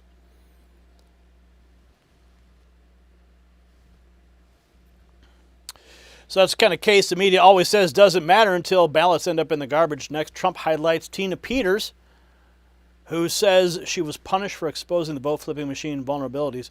Trump Daily posts, big news. Trump posts video of recently released political prisoner Tina Peters, who declared Democrats are going to cheat again. No one's addressing the vote flipping election machine vulnerabilities that she exposed. Peters said that she served prison time as retribution for revealing systems that allowed votes to be flipped. Trump's post says Tina Peters' release from jail tells Steve Bannon on her MAGA tour that Democrats cheat elections and jailed her as retribution. I know that the Democrats are going to cheat, and no one's really addressing the problem that I spent my time in prison as retribution for, and that was exposing the election machines that allow the votes to be flipped. So from discarded ballots to machine warnings, the pattern's the same. The system gets defended and the whistleblowers get crushed. Next, Congresswoman Mary Miller warns that Republicans don't secure elections now, the country will be headed for one-party rule. She drops some truth bombs. I'm afraid if we don't secure our elections, we'll end up with one-party rule. Thune and Senate Republicans take notes. Your traditions and norms will get absolutely ripped apart if we don't fix this now. No more half measures, no more excuses. Secure the vote or watch the country slide into permanent leftist control. Grow a spine. So Miller's warning is blunt. Fix election security or hand the left permanent control. Next, Senator John Kennedy makes clear he's all in on the SAVE Act and says he'll do whatever it takes to get it passed. I would like to talk for a few minutes about the SAVE Act. I'm a co-sponsor. I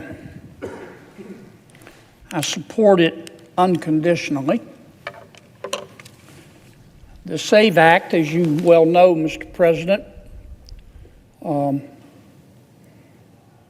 is really pretty simple. It's about our sanctity of voting in America. It says if you want to register to vote in America,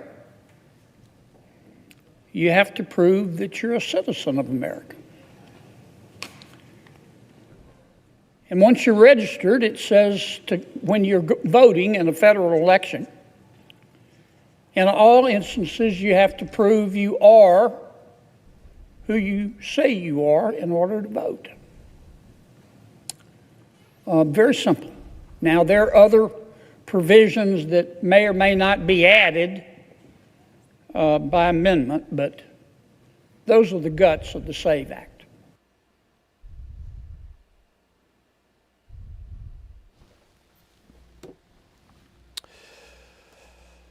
So Kennedy says the bill is simple. Prove your citizenship and prove you are who you say you are, but the pressure shifts to Senate leadership.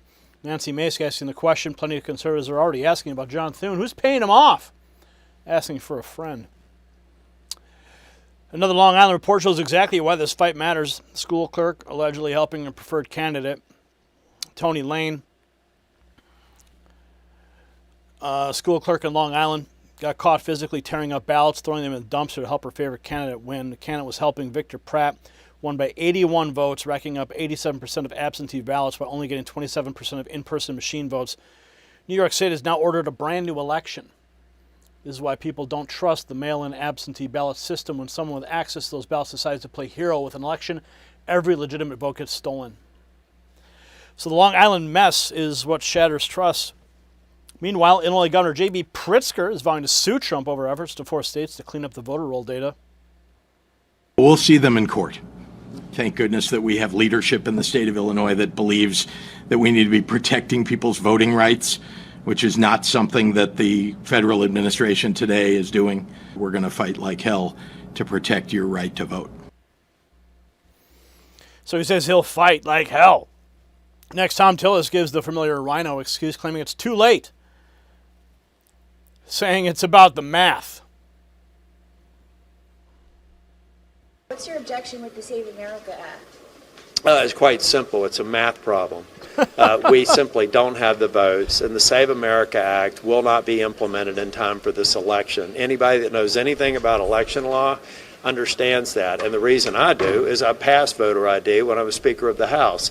And if anybody thinks that you're going to implement something as expansive as the SAVE Act in 2 months, see, everybody's talking about November, right? Okay, that's 5 months away. But people will be doing some early voting. People will have to deal with registrations. Does any rational person who's ever had any experience with implementing election law really think that it's possible to have all that in place in time for this election and not be disruptive? And incidentally, it's an unfunded mandate that has $0 for implementation. So I would ask anybody who actually understands how to pass laws, implement them, and have them in place at the level that they need to be to ensure the integrity of elections, how absurd is it to think that could be done by November? The Save America Act. Everybody wants it. Everybody is it, including Democrats. 87% of Democrats want it. Not the leaders, because they want to cheat. Their policy is so bad, they're unelectable.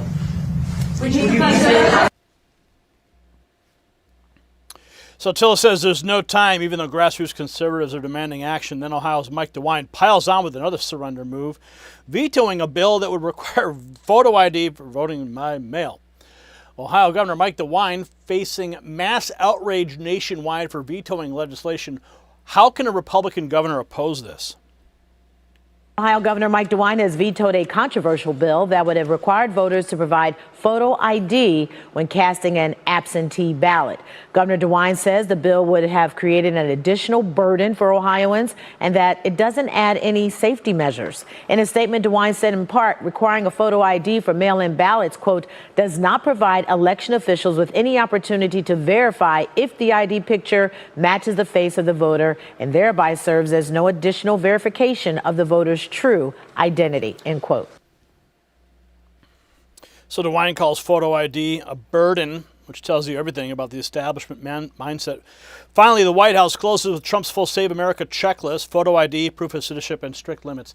All voters must show photo ID. All voters must show proof of citizenship. No mail-in ballots except for illness, disability, military, or travel. No men and women's sports. No transgender mutilization surgery on our children. Save America. So the moral verdict here lands right on April Keyes, not in an abstract white paper, not in a cable news lecture, in a trash can. April Keyes got caught tearing up ballots in Hempstead while Victor Pratt piled up 87% of absentee ballots and only 27% of in-person machine votes, and then won by 81 votes. That one set of numbers blows a hole straight through every smug lecture about how mail ballots abuse never happens. See, it matters to every lawful voter because whose ballot got canceled by a clerk with an agenda. When Hakeem Jeffries calls voter ID cheating after that, he's not defending democracy, he's defending ambiguity, because ambiguity is the oxygen of the machine.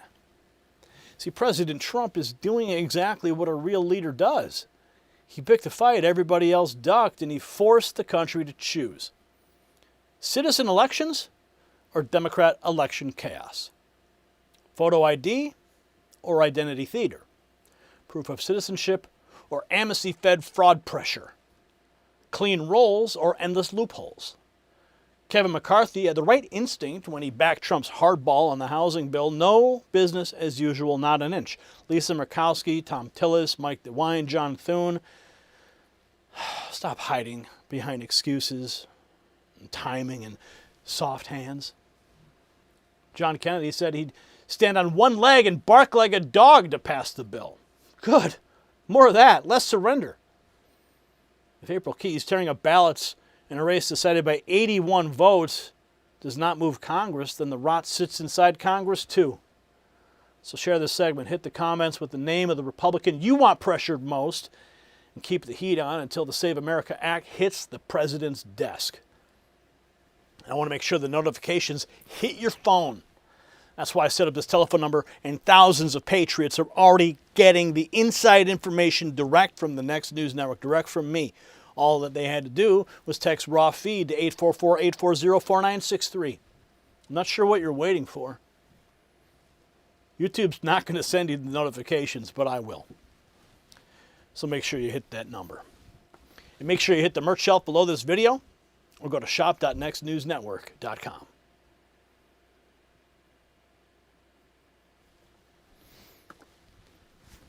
So Trump's election war rages on. And speaking of war, we got to talk about what is going on in Iran. Oh, they decided to break the ceasefire. What do you expect, right? What do you expect? Oh, but President Trump's not giving up hope. Neither are we. Peace will prevail. Peace through strength will prevail. So we're going to hit the Iran story. We're going to talk about what happened in the Ninth Circuit Court. The latest from Fauci and Ilhan Omar. So we got more news ahead. Don't go anywhere. You're watching Between the Headlines with your chief White House correspondent, Gary Franchi. You're watching us on X at Next News and with our streaming partner, Trump Daily Post, as well as on our flagship YouTube channel, Next News Network, as well as on Rumble and Kick. So make sure you're following us on all platforms to get the latest news. And, of course, text the words raw feed to that number. All right, Brian.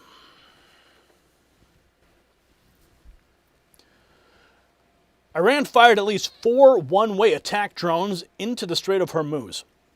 One slammed into the upper deck of a cargo ship. The other 3 got shot down.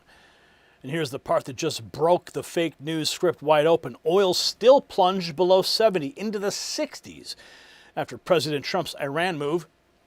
That means Tehran lashed out, failed to seize control, and still watched America's leverage grow while prices dropped where voters actually feel foreign policy. At the pump. Donald Trump knocked the regime back, and now the same media clowns who swore Iran looked stronger are choking on their own spin. And wait till you hear Trump's line about Tehran now. See, the story matters because every working family in America pays for weakness every time a Democrat hands the Middle East to fanatics and then lies about the bill. Barack Obama pumped legitimacy into Tehran with the disgusting JCPOA. The former Biden administration inherited that rotten machine, coddled the same regime mindset, and left Americans staring at global chaos and higher energy pain whenever Iran rattled the shipping lane. Trump reversed it. Fast. Hard. Publicly. He hammered Iran's military position, kept the Strait of Hormuz from becoming a jihadist toll booth, and oil dropped below 70 into the 60s. See, that's not a think tank abstraction. That's gas money, grocery money, family budget relief. While PBS and the rest of the regime press pushed the line that Iran was stronger, Trump said the opposite, and reality backed him up. He said we knocked the hell out of them. And now we're negotiating from a position of pure strength. Then he buried the lie completely. Tehran is dying to make a deal. Strength cuts prices. Weakness gets ships hit and Americans squeezed. See, when oil drops into the 60s because Trump put Iran on notice, I pay attention to what works. After trying hundreds of supplements, C60 Evo flat out works. See, this Nobel Prize winning molecule, not just another antioxidant. It works at the cellular level where aging actually happens. In a Paris study, lab animals lived 90% longer, the longest life extension in history. I take this every morning, so bad news for the haters. I'm going to be around for a while. Now, the team in Houston, in their lab, they've been making this since 91. My brain fog gone, joint pain virtually eliminated. My wife's skin, she looks great. 10 years younger. My energy feels 20 years younger, too. More energy, clearer thinking, better skin, feeling young again. It's 172 times more powerful than vitamin C. It's worth more than gold per ounce, so get exclusive savings at c60evo.com/NNN. Make sure you use code NNN at checkout. Strength wins, and weak junk gets exposed. Now, one detail the media don't want burned into your brain. Trump said Iran fired 4 drones after a ceasefire. 1 hit a cargo ship, 3 got knocked out of the sky. He still says the regime is dying to make a deal. So think about how devastating this is for the Obama dead-enders. They sold appeasement to stability. Trump delivered force, falling oil, and a cornered regime. And I'm going to show you the receipts because the panic and the spin are absolutely priceless. Right there on your screen, look now. Price of oil plunged below 70, now in the 60s after President Trump's MOU. Huge for the upcoming elections. Trump's now looking for gas prices to plummet along with oil. Keep on going. Below 70. They keep dropping. Let's go, baby. Lower and lower and lower and lower. So oil dropping in the 60s, that's the direct hit on the leverage, but Iran didn't back off. Next, Trump's warning after drones were fired at ships in the Strait. The Islamic Republic of Iran shot at least 4 one-way attack drones at ships traversing the Strait of Hormuz. One of the drones solidly hit the upper deck of a large and very expensive cargo-carrying ship. Damage was done, but the ship was able to proceed on its way. We knocked down 3 other drones. Obviously, this is a foolish violation of our ceasefire agreement. President Donald J. Trump. So you see Trump calling out Iran for violating the ceasefire. Now watch him turn the screws even tighter, saying Tehran is desperate to cut a deal while the fake news keeps running cover. Everyone said no thank you. It's amazing. And then the fake news, like the New York Times, which is a failing publication. But the fake news, ABC, so bad. ABC television network, fake ABC, NBC, CBS, CNN. They actually said for a little while, it didn't play well, that Iran was much stronger today than it was 4 months ago. Think of it. They have no navy. They have no... They said they're stronger. They're dying to make a deal. They're giving us a lot. They should have been done over the 47-year period that they've reigned with terror. And that's what they did. They reigned with terror. When you see a young... So Trump says Iran weakened, begging for terms, not stronger like the media. Next, Marco Rubio steps in with a peace framework between Lebanon and Israel. Major win the swamp said couldn't happen. Rubio stunning the world by achieving a peace framework directly with Lebanon and Israel. The fighting will finally stop. Rubio will go down as the greatest secretary in U.S. history. God bless Israel. May God bless Lebanon. May God bless the United States of America and all those who pursue peace. Thank you.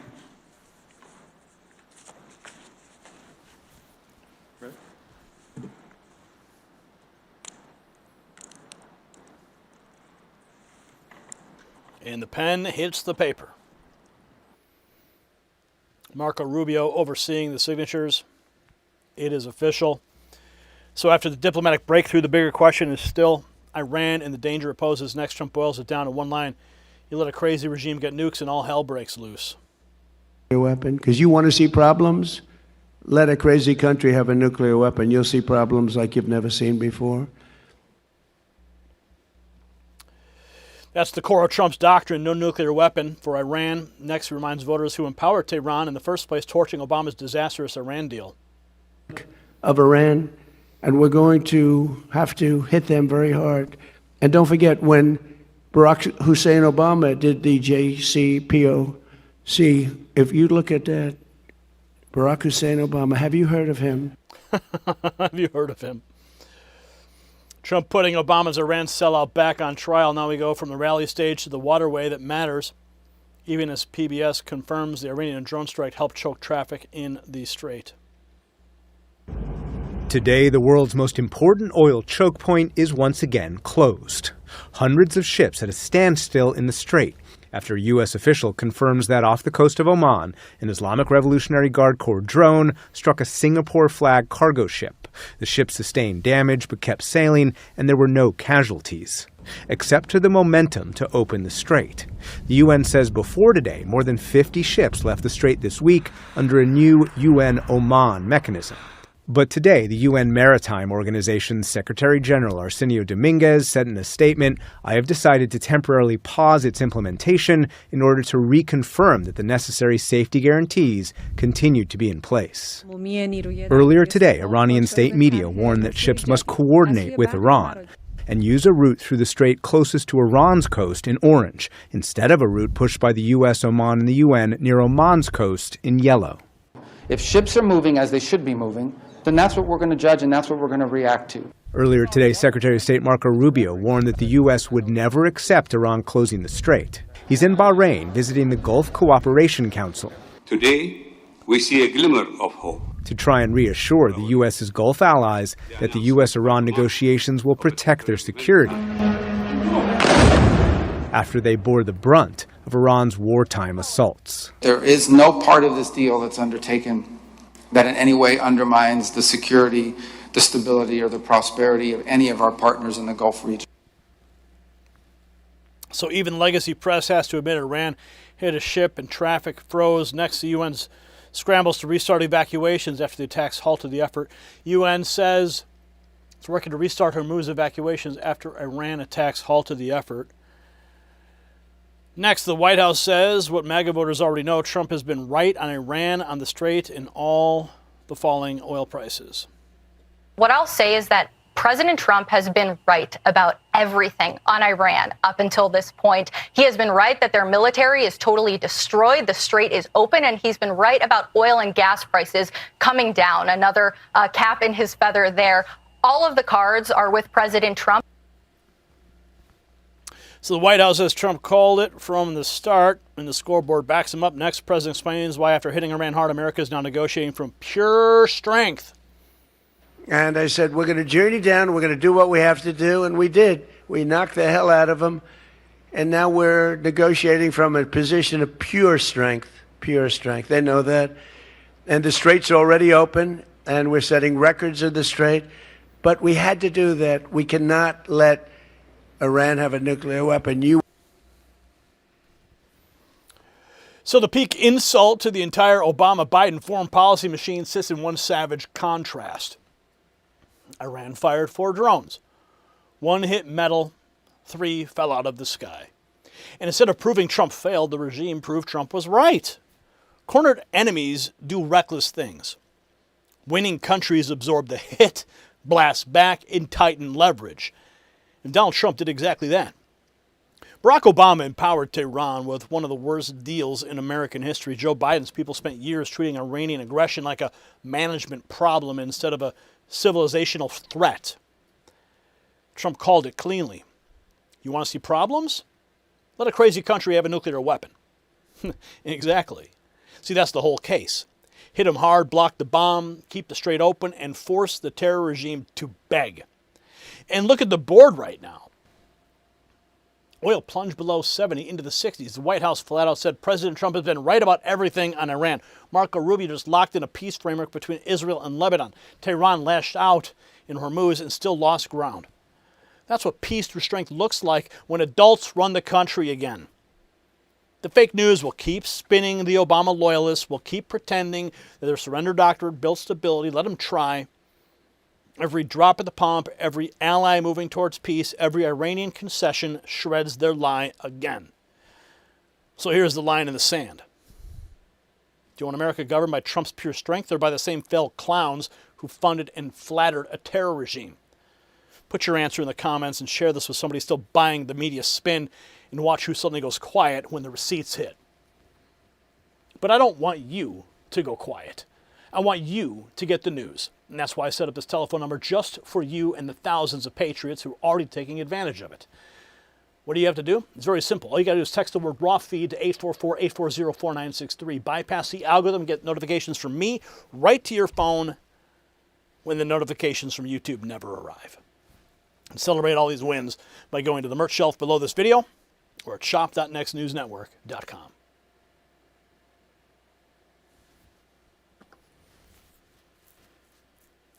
Okay, so we're going from Iran to the big Supreme Court victory.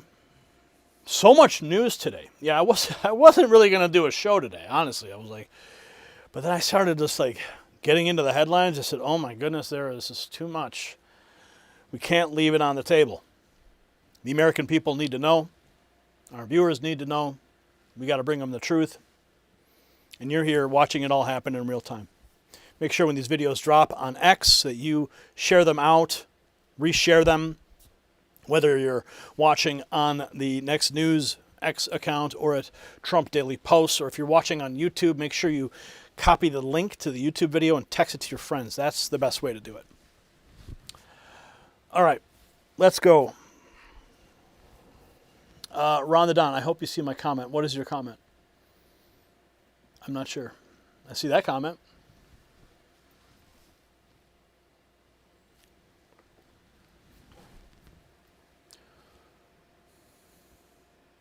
Two rulings, one day. 0 injunctions left standing, and that is the line that just blew up the left's entire border sabotage machine. On June 25th, the Supreme Court dropped back-to-back 6-3 decisions and ripped immigration power out of the hands of a rogue district judge, the Ninth Circuit, and every open border activist who turned court shopping into national policy. Roughly 350,000 Haitians now sit in deportation proceedings with no judge able to hit the pause button. Border turnbacks are back. TPS games are collapsing, and the meltdown from Alexandria Ocasio-Cortez to New York City bosses tells you one thing. Trump just cracked the legal fortress Democrats hid behind for years. And wait till you hear Stephen Miller's bluntest line. See, this matters because the scam, it never stopped at the border. It hit your town, your wages, your school, your hospital beds, your sense that your own country still belonged to its own citizens, even your cats and your dogs.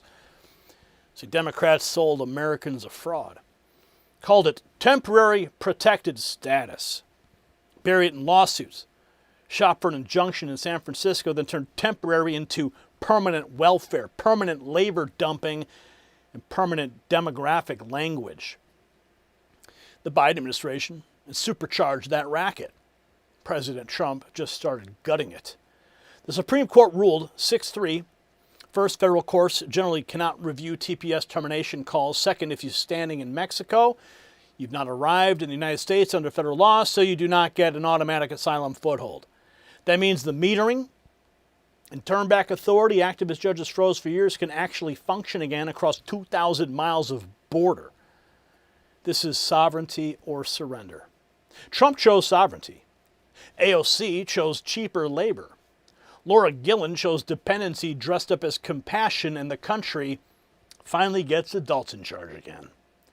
See, when Stephen Miller says if you no longer have status in this country, then you're supposed to be deported, he's talking about law, borders, and hard reality. It's exactly how I think about protecting my own future. See, Noble Gold Investments, they get that. Silver is the next oil makes sense because it's critical resource in solar panels, electric vehicles, defense systems, AI infrastructure, and massive data centers. Growing demand keeps building. Yet silver is still affordable, so the average American can start accumulating physical silver and protect against inflation while strategic resources tighten. Go to nextnewsgold.com and see why Noble Gold calls it the metal the future depends on. Mention my name. With a new qualified account, you can receive a 1/10 ounce gold coin. The age of drift, my friends, is over. Now here's the part that should make every sanctuary mayor sweat. DHS General Counsel James Percival didn't hide behind lawyer sludge. He said, "It's closing time. You don't have to go home, but you can't stay here." Then he pointed illegals to the CBP Home app, a free flight home and a $2,600 payment to self-deport before ICE grabs them. That's not symbolism, that's machinery. And I'm going to pull up the comments and the tweets. Keep one number in mind. Buckle up. Tom Homan says 10,000 new immigration agents are about to hit the field by the end of the month. Remember this great line? In Springfield, they're eating the dogs, the people that came in. They're eating the cats. They're eating the pets of the people that live there. Remember that? Great news for the dogs and cats of Springfield. Trump called the chaos out. Now the Supreme Court handed the administration a real win. The legal piece, the media won't explain why the 6-3 ruling cripples the Ninth Circuit's injunction. Let me tell you what the courts can't stop it means. When SCOTUS says it, because I'm sure most people won't know, it means the Ninth Circuit's done. For years, the Ninth Circuit blocked every TPS termination, every metering policy, every turnback order. Judges in San Francisco, D.C. issued injunctions the same week DHS tried to force anything. That was a strategy, not the law. June 25th, SCOTUS ruled 6-3 in two separate cases, same day, same margin, both times. Case 1, federal courts generally cannot review TPS termination decisions. Case 2, if you're standing in Mexico, you have not arrived, no right to apply for asylum, no mandatory inspection. 350,000 Haitian TPS holders are now in deportation proceedings with no court able to pause it. And the Supreme Court out with another decision, this time regarding the fate of certain migrants living with temporary protected status. There are a bunch of them, and Shannon Bream joins us again with more. Shannon, how do we read this one? Okay, so Dana, we read it as a win for the Trump administration, which has wanted to wipe out temporary protected status for more than 1 million people who are living here in this country. These cases centered on a number of Haitian and Syrian refugees who were here in the country. And basically what the court has said is that they can't challenge this decision by the Department of Homeland Security, by the administration, that they're the ones who get to make the assessment about whether they leave or not. I haven't read the whole thing, but they do get into some of the claims that by some of those who are advocating for the Haitian refugees, that there was some kind of racial animus. The court says they don't see evidence of that. So I'll keep reading, but it's another very fractured decision that seems to be a win for the Trump administration, which would be the second win for them on immigration. That earlier decision that we talked about that came out just a few minutes ago saying that if you get to the Mexico border, but you don't make it onto U.S. soil, you can't file an asylum claim. So the Trump administration has to be happy about what they've gotten today. We've still got 8 opinions left, and it looks like Monday will be our next opinion day. So in just one case, the court smashing the blockade that activist judge used for years, and right on cue, AOC shows up to defend the very system that voters rejected. What's your reaction to the Supreme Court decisions related to immigration? Republicans are applauding these decisions. What do you think about it? I think it's really sad because these decisions are targeting exactly the kind of people that Republican voters said that they did not want targeted in the Trump administration's immigration policy. And in fact, this is a reversal of President Trump's promise to only go after quote unquote criminals and rapists. This decision to overturn TPS targets nurses, it targets healthcare workers, it targets domestic workers, cleaners, people who work in restaurants, all the people that we say, hey, listen, I have a coworker and I really like him and he's a good guy. This targets them. And so I think it's a real betrayal of President Trump's promise. And it's also going to be terrible for us as U.S. citizens as well. The prices of things are going to go up. It's going to become increasingly hard to find help. And it also breaks our communities up. And you heard Republicans many times talk about abuse in the asylum system. What do you think about that aspect of these decisions when it comes to being easier to turn away people for asylum claims at the border? Listen, that's a totally separate issue. TPS itself is a legal program, and it exists. And, if you think that there's fraud, then go after that. But this isn't about that. But it's called temporary for a reason, right? So she says this is a betrayal because it hits workers, not criminals. Next, Stephen Miller answers the blunt question the left hates. Should Haitians live in Haiti? Administration consider Haiti a safe country? For Haitians, absolutely. For Haitians? Yes. Despite the do not travel warnings? Yes, yes, Haitians live in Haiti.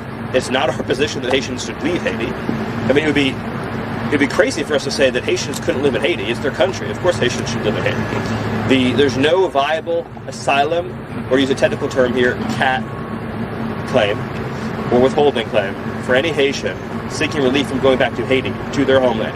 The fact that there might be pockets of Haiti where there's higher crime rates, guess what? There's pockets of Chicago with crime rates just as high, right? There's pockets of cities like St. Louis with crime just as high. Pockets of Los Angeles, crime just as high. It has never been the case that having communities that have high crime rates is a basis for asylum. Never has been, never will be. So Miller is not hedging. He says if you're from Haiti, that's where you belong. Meanwhile, Democrats are rolling out the emotional pressure campaign, starting with Laura Gillen on Long Island. We will not relent in securing our Haitian neighbors' safety. Removing them would not just be a humanitarian catastrophe, it would also hurt our economy. Haitian TPS recipients are part of the very fabric of our daily lives and pillars of our economy and our faith communities. They're a fundamental part of our vibrant identity on Long Island, and I'm committed to standing up for their safety and their security.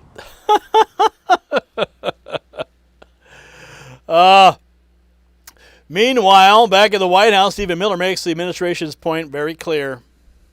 Do you expect the administration to deport anyone who loses TPS status as a result of this ruling? Well, of course, if you no longer have status in this country, then you're supposed to be deported. And in particular, in the case of the Haitians, the Biden administration flew over vast numbers. It's hard to know the exact number, but probably more than 1 million illegal immigrants from Haiti. And that's not counting the border crossings into the United States. So these are people who've only been here for a few months, who are receiving welfare, whose all their ties, all their social connections, all their family is back in their home country of Haiti. And of course, that's where they should go. Yes, of course, that's where they should go. That's the law. Up next, DHS General Counsel gets pressed into timing, delivers the closing time message that Haitians can't miss. T in TPS stands for temporary, yet many of these designations go back decades. We have designations from 1998 for Hurricane Mitch that we're still trying to get rid of. But to answer your question, President Trump has been trying to end these programs since 2017. So these people have been on notice for 9 years that this day is coming. So what we would say now is it's closing time, which means you don't have to go home, but you can't stay here. The good news is it's not too late to get a $2,600 check and a free flight home. Closing time. That line says it all. Even Lindsey Graham is admitting the court should side with presidential authority. Supreme Court affirming POTUS, not activist judges, as the authority to enforce immigration laws. The ruling is a major victory for the Constitution, the rule of law, and American sovereignty. So he's celebrating the win, but the left's municipal resistance machine is already revving up, with Mondami promising city-level protection after the ruling. We saw today the Supreme Court make a decision that is putting so many people's lives in jeopardy. And I just came back from a rally with 1199 as I stood alongside a number of Haitian New Yorkers who are concerned about what this means for their status in our city. And frankly, this city, the one that we love, is one that has been built by so many from so many different parts of the world. And that includes our Haitian brothers and sisters, our Syrian brothers and sisters. And we stand here ready to be in solidarity with all of those who are concerned by today's decision. And beyond just language of solidarity, actions of solidarity. Now, what that means when it comes to our city is if you are worried about what this means for your status, if you're worried about what this means for your family, I would encourage you to call our Mayor's Office of Immigrant Affairs hotline. And you can do so at 1-800-354-0365. Again, that's 1-800 888-354-0365. Now, many of you know this is a city of 8.5 million people. More than 3 million of us were born elsewhere. I'm one of them. We're a city that's proud of our immigrant heritage. Shut up. And so while the Supreme Court blocks enforcement, Mandami is talking about shielding people. Mike Davis says out loud what Americans are thinking about the difference. Defiance. Let's get this straight. The foreign-born leader of our nation's largest city, elected largely by foreign-born non-citizen states, he's going to stop federal law enforcement from enforcing federal law, even after a Supreme Court ruling. He calls this seditious conspiracy and insurrection. So he says it's more than a resistance. The administration's answer is simple: more manpower, with Tom Homan announcing 10,000 new agents. Record historic year with deportations, but now we got 10,000 more agents on board, or it should be on board by the end of next month. Wait till next year. Wait till next year, baby. So Homan putting legal immigrants and their enablers on notice. Enforcement is about to scale.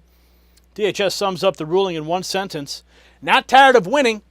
Temporary protected status is meant to be temporary.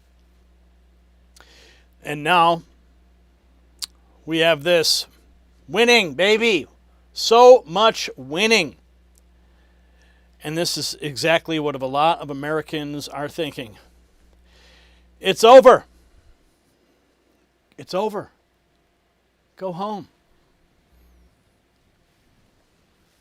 So the moral center of the whole fight came from Stephen Miller, and he delivered it without a syllable of apology for Haitians. Absolutely, Haitians live in Haiti. There it is, clean, brutal, and true. For years, activist judges, the Ninth Circuit, and Democrat operators like Alexandria Ocasio-Cortez, the bartender, tried to turn common sense into cruelty and lawbreaking into virtue. You saw her, she'd go on camera and whine that prices will go up, it'll get harder to find help. She said the quiet part out loud. The Democrat model depends on imported dependency and suppressed American bargaining power. The New York radicals started blasting a city hotline after the Supreme Court ruled against them, practically advertising obstruction. Trump restored constitutional authority. The left answered with panic, cheap labor pleading, and municipal resistance. They lost the law, so now they wave sabotage in public. Remember Springfield. Americans watched the chaos in their own communities, spoke up, and got mocked by the regime press for noticing what was right in front of them. The Haitians were eating their dogs and their cats. Now the same ruling class panics because President Trump, Stephen Miller, Tom Homan, and the Supreme Court finally slammed the brakes on the endless delay machine. TPS means temporary. It never meant a lifetime claim on American neighborhoods, American benefits, and American political patience. So use the rulings. Use the turnback authority. Use the CBP home app and use the deportation machinery. And if a mayor, a city agency, or a hotline operator tries to shield people, the highest court just said it can be removed. Name them and hammer them.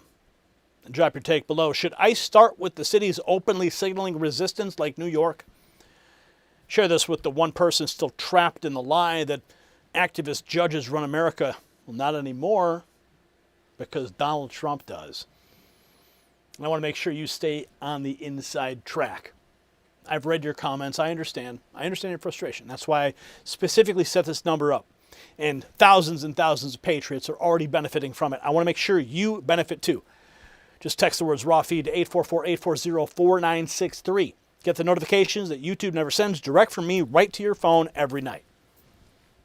And make sure you check out the merch shelf below this video. Celebrate the wins with the Next News Network by going to shop.nextnewsnetwork.com.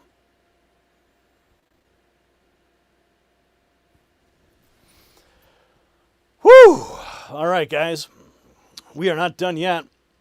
We got to get to the latest with the Dr. Fauci crimes.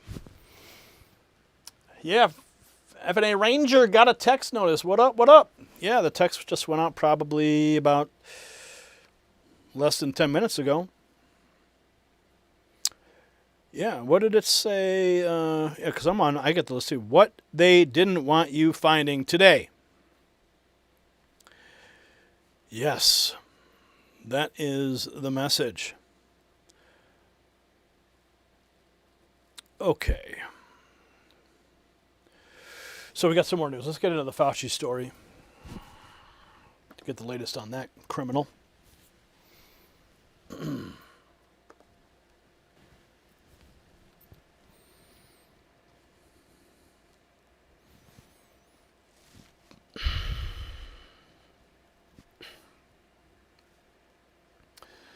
Anthony Fauci has a date now, July 29th, 10 a.m., Senate Committee on Homeland Security and Governmental Affairs.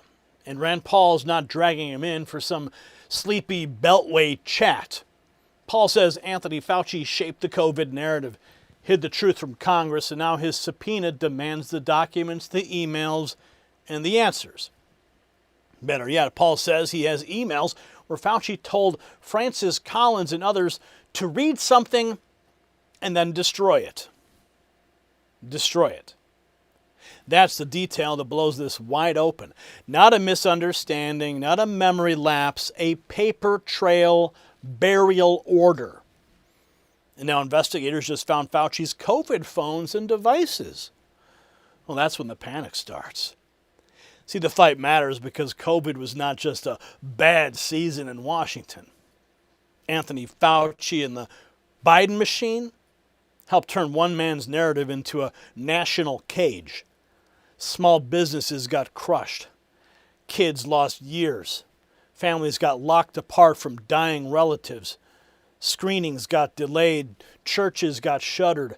Millions of Americans got smeared for saying the virus came from the Wuhan lab like I did, while Fauci's allies and media and bureaucracy canonized him as some untouchable saint in a white coat. Well, now the bill comes due. Peter Navarro blasted the former President Joe Biden the auto pen pardon that landed just hours before President Trump took office for the second time. Rand Paul says that pardon was unprecedented, sweeping, and stinks to high heaven. He plans to question Fauci directly about whether he coordinated with Biden's staff on the terms.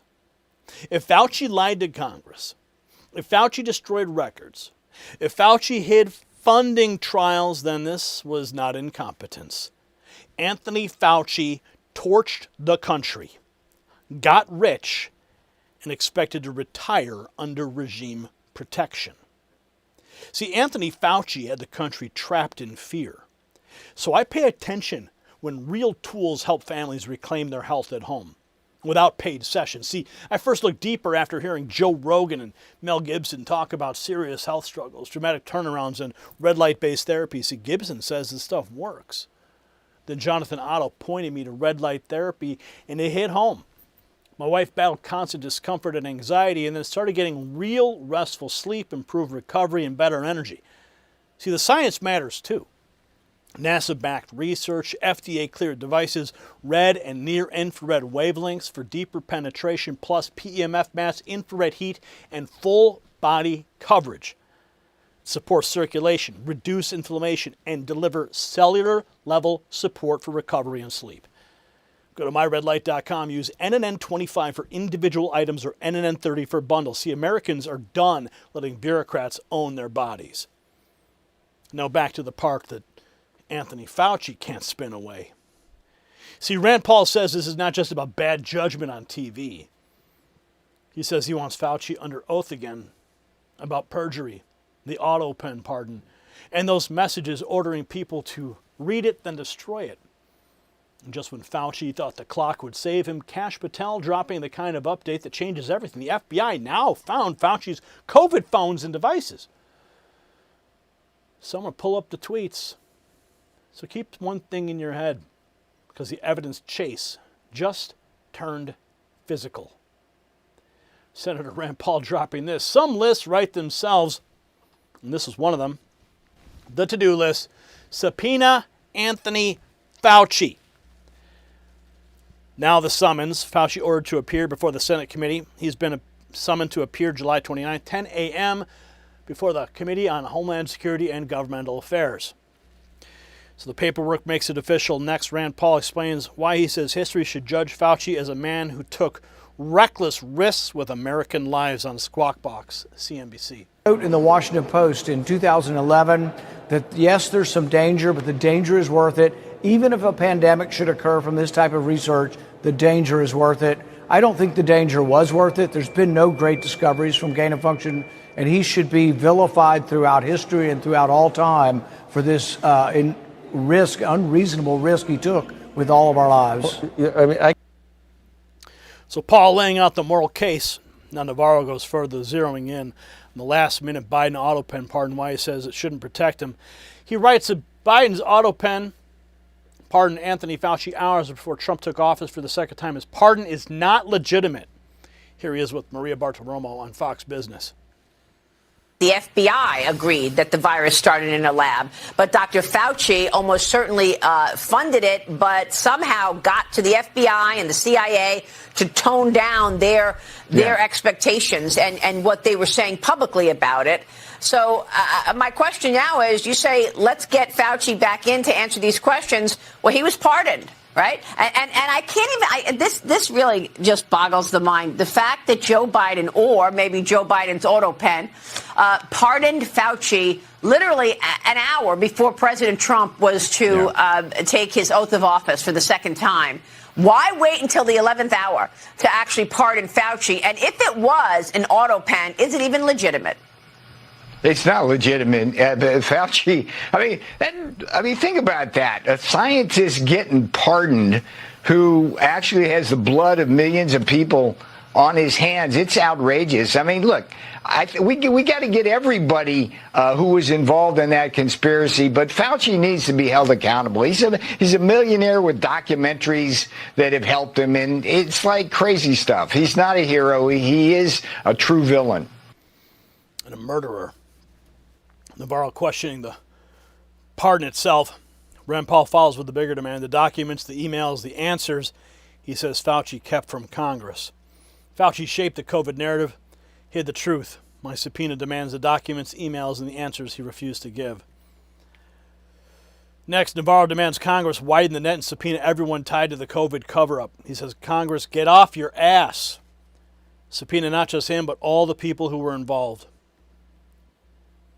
Congress, get off your and subpoena not just him, but all the people who were involved in this, because this guy, blood on his hands. Fauci lied. Americans died. I said it back then. I'll say it right here. And this story needs to get out so that it doesn't happen again.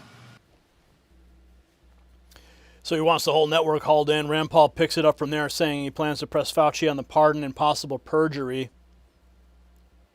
Big news this week. On Monday, I sent a subpoena to Dr. Anthony Fauci. We've subpoenaed him to come testify before the Committee on Homeland Security and Government Affairs. This subpoena comes after months of back and forth discussions with Fauci's attorneys regarding our efforts to have him come voluntarily to testify. Unfortunately, he promised he would do so, and then he reneged at the last moment. So the subpoena is now necessary to try to get him to testify. This is about the origins, and it's about the cover-up and his involvement in covering up what the origins were and his funding of the COVID-19 pandemic. I hope to ask him about the circumstances surrounding his unprecedented auto pen pardon. One might have to look back even to Richard Nixon's preemptive pardon to find such a generous protection from prosecution. I find it hard to believe that Dr. Fauci was not in communication with the Biden administration staff regarding the terms of his pardon. I also plan to make the case that Dr. Fauci perjured himself during his 2024 testimony to Congress. During his testimony, Dr. Fauci denied communications with intelligence officials regarding the origin of the COVID-19 virus. My investigation, along with documents from former Director of National Intelligence Tulsi Gabbard, directly contradicts the statements that Anthony Fauci made to Congress. So Paul says the questions go straight to Fauci's testimony. Next, Navarro takes it back to the Wuhan funding trail, says it's time to end the St. Fauci Act for good. It's time to decanonize St. Fauci. That's the clear message from Tulsi Gabbard's June 18 ODNI bombshell. So remember, COVID killed more than 1.2 million Americans and more than 7 million people worldwide. It imposed trillions of dollars in economic damage. And it closed schools, delayed cancer screenings, isolated the elderly, shattered small businesses, fueled mental health collapse, and set back a generation of our children. Yet, when some of us warned early that this China virus likely came from a Wuhan lab, what we know is that the ground zero for this virus was within a few miles of that lab. If you simply do an Occam's razor approach, that the simplest explanation is probably the most likely, I think it's incumbent on China to prove that it wasn't that lab. The media called it a conspiracy theory. Now, the FBI, Department of Energy, and CIA all say lab leak. Fauci's cover-up was elaborate. He hid his agency's support and funding for dangerous gain-of-function research that was used to engineer the virus tied to EcoHealth Alliance. Fauci then steered the official narrative away from Wuhan, even after top scientists warned him, flat out, the virus looked potentially engineered in a lab. Fauci then hid behind credentialed science using the so-called proximal origin paper and the Lancet crowd to brand lab origin questions as, yes, yet again, conspiracy theories. That was the Fauci con game. Fund it, bury it, launder it. And America's TDS media spinsters let Fauci escape. They understood the politics. The pandemic was damaging President Trump. If Americans had learned before the 2020 election that Fauci's agency financed the gain-of-function research that may have created the Wuhan virus, and that a lab leak was a serious, even leading explanation, the whole script would have flipped. I was there. I remember this. Trump's China travel restrictions would have looked prudent, not xenophobic. Communist China would have been blamed, not Donald John Trump. And St. Fauci would have faced subpoenas, not magazine covers. So I say, auto pen be damned. St. Fauci and his collaborators must be held accountable. Let the subpoenas begin. And let's remember, Fauci lied, Americans died. So Navarro laying out the cover-up case in full. Rand Paul says investigators have something even more damning. Emails where Fauci told people to read documents and destroy them. Vague to say, I'm going to prosecute you for, not prosecute you and pardon you for anything you did in the last 10 years. I think there's a possibility the court says that's vague and not specific, and you can't prosecute, give people some kind of pardon for everything and over such a long period of time.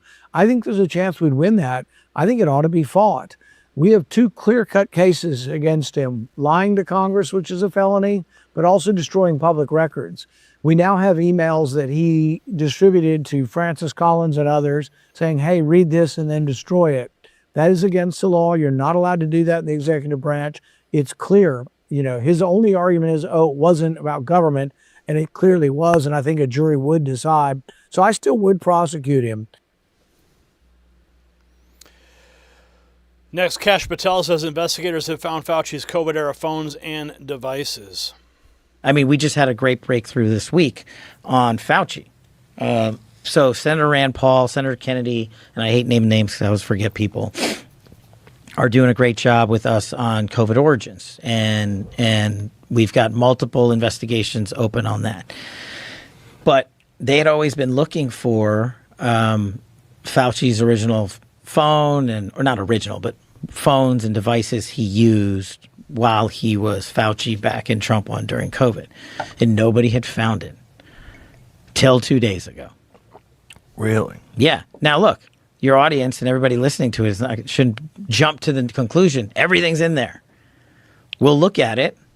We'll pull it. We'll rip it, as we say. And maybe it's deleted, maybe it's not. But at least we found it. And at least now we can tell the American people we've been looking, because it is of public importance to figure out, did that guy lie? Did he intentionally mislead the world and cause countless deaths? We owe those answers to the American people. And the best evidence ever is always the people's evidence who created it. And so now we're going to go and exploit those hard drives. But I think a victory for the American people that we broke with Congress is that we did find it. We're not done. We're still looking. And we're on the case.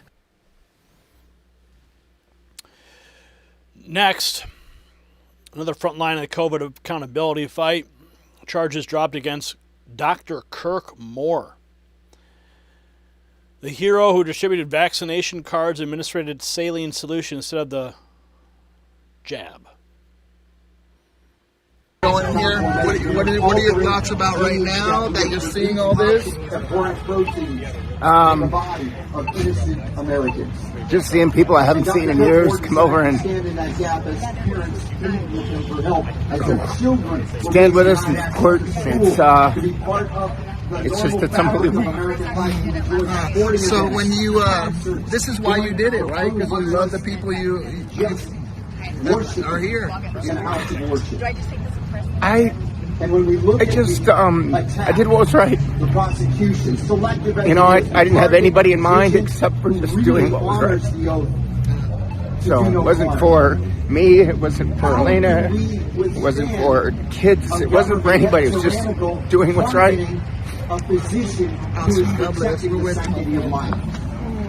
It's going to happen. We believe it. It's the case being celebrated by the grassroots.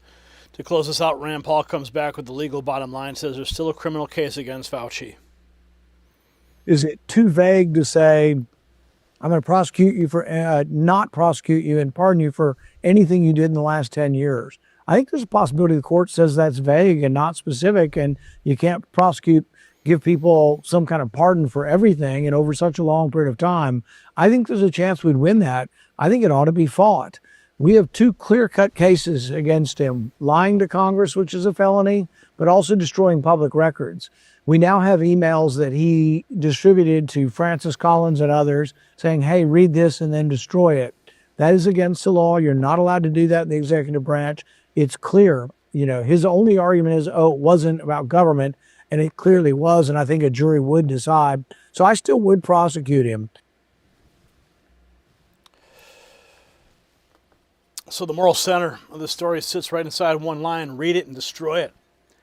If Rand Paul's evidence hold, Anthony Fauci did not just spin. Anthony Fauci tried to bury the record. That's not a public servant protecting the country. That's a regime operator protecting himself. Then Joe Biden's outgoing machine rushed a last-minute auto pen pardon over the whole mess like a tarp over a crime scene. And now, after years of lectures, censorship, mandates, and media worship, Fauci's phones and devices surface. Beautiful timing. The saint's relics just became evidence. Fauci spent years treating the American people like peasants, too stupid to question him. July 29th gives the country a chance to return the favor and question him under oath, document by document, lie by lie. So credit where credit is due. Rand Paul kept swinging when weaker Republicans folded, when cable doctors sneered, and when the permanent bureaucracy circled Anthony Fauci like palace guards. President Trump's Washington created the climate for this reckoning by ending the regime's protection racket and opening the door to real scrutiny. Now Congress has to finish the job. Do not let this stop at one hearing. Subpoena every aide, every email chain, every agency hand, every collaborator who pushed the lie machine and then hid behind the process. Put Francis Collins under the light. Put the pardon story under the light. Put the phones, devices, and deleted records under the light. If the media starts weeping for poor Tony again, remind them of the date and time they cannot edit away. July 29th, 10 a.m. So share this segment if you want that hearing packed with public pressure, because Anthony Fauci spent years shaping the narrative. Now the country gets its turn. I want to make sure you don't miss a beat. That's why I set up this number on the screen. Take a look at it. thousands of patriots are on the inside track right now. I will make sure you are too. All you got to do is text the words raw feed to 844-840-4963. Get the notifications from me when YouTube fails you. I will not. Make sure you're celebrating all the wins by going to the merch shelf below the video here, or going to shop.nextnewsnetwork.com.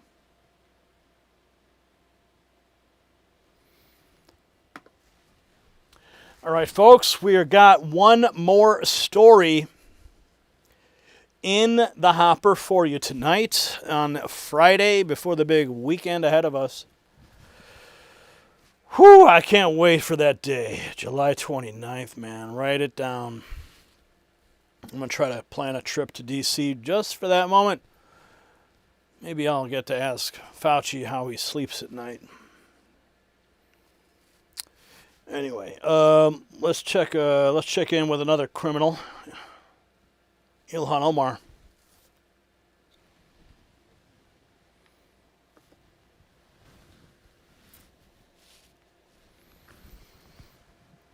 Ilhan Omar got a simple question about ethics and fired back with one word. No. No, she said. She's not under a House Ethics Committee investigation.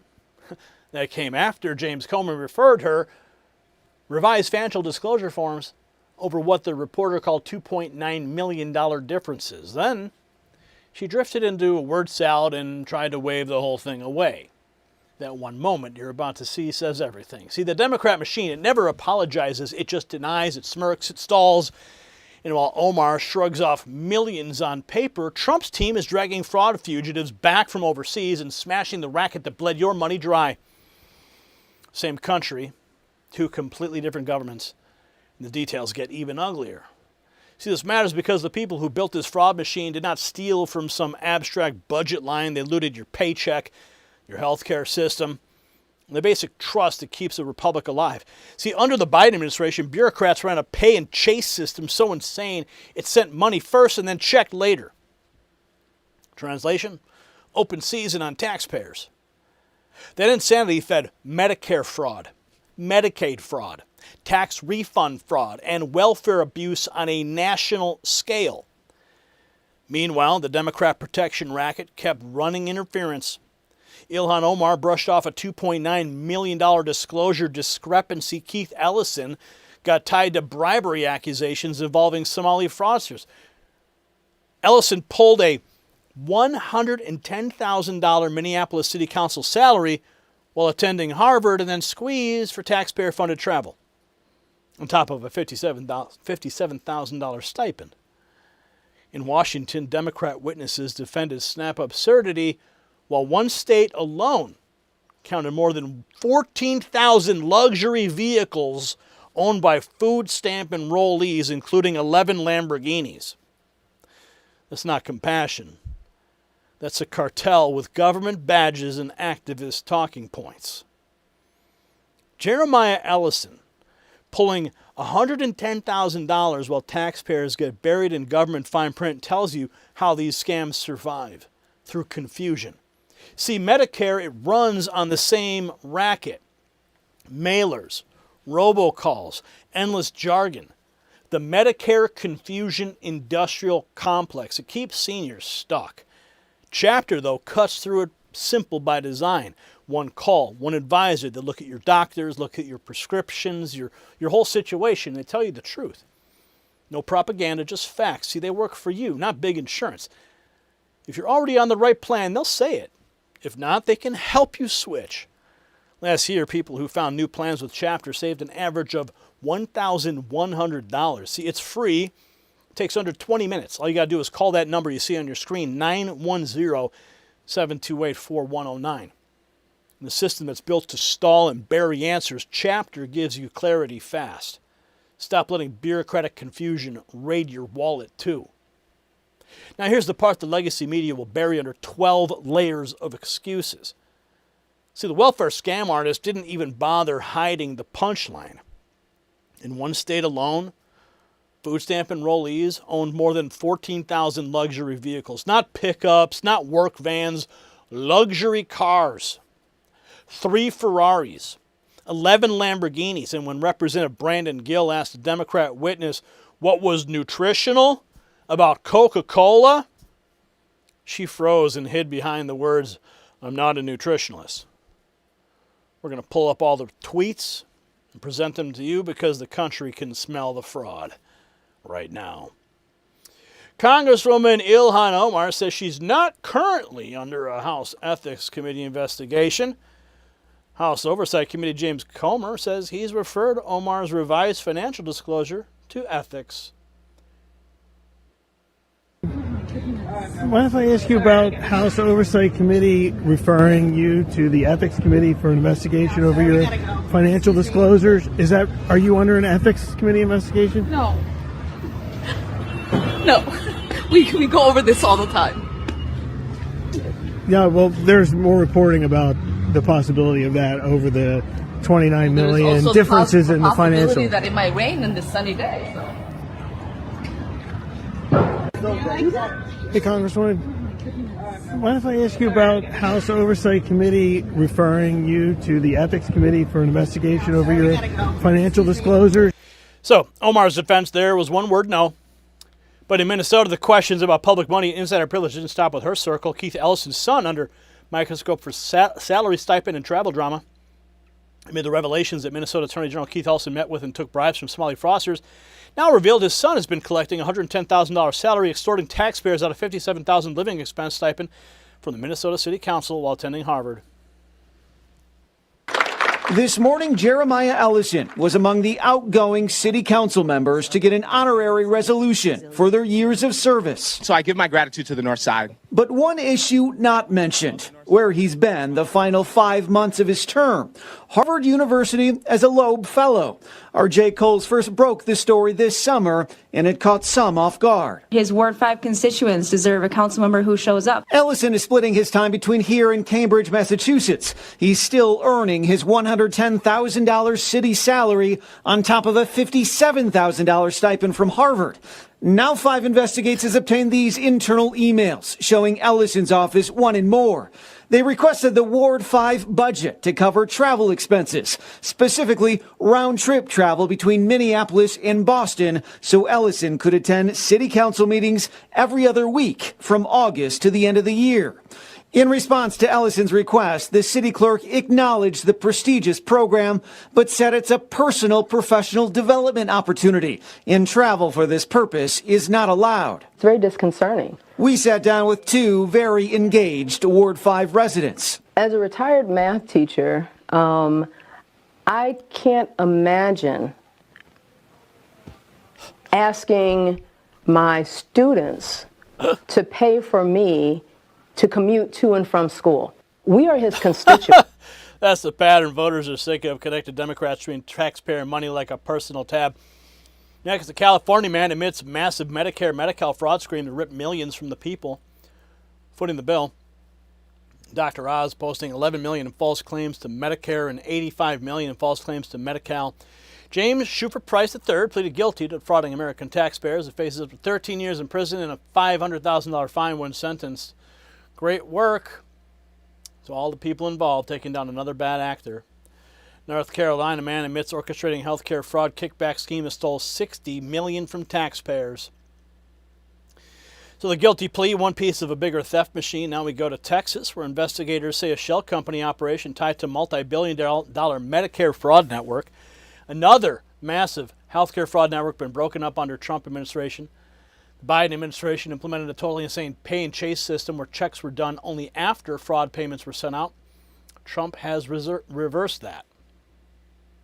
Developments tonight in a massive Medicare fraud investigation that the CBS News Texas I team has been tracking for months.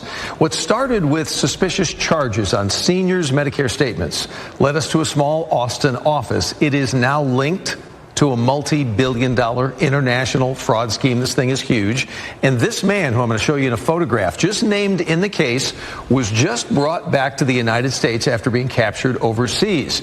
Bring investigative reporter Brian New into the picture now. So talk to us about not only who he is, but how big this thing really is. Doug, this is what we suspected all along, that the one Texas company that we discovered that was stealing from Medicare and private insurers is just one piece of a much larger criminal fraud operation.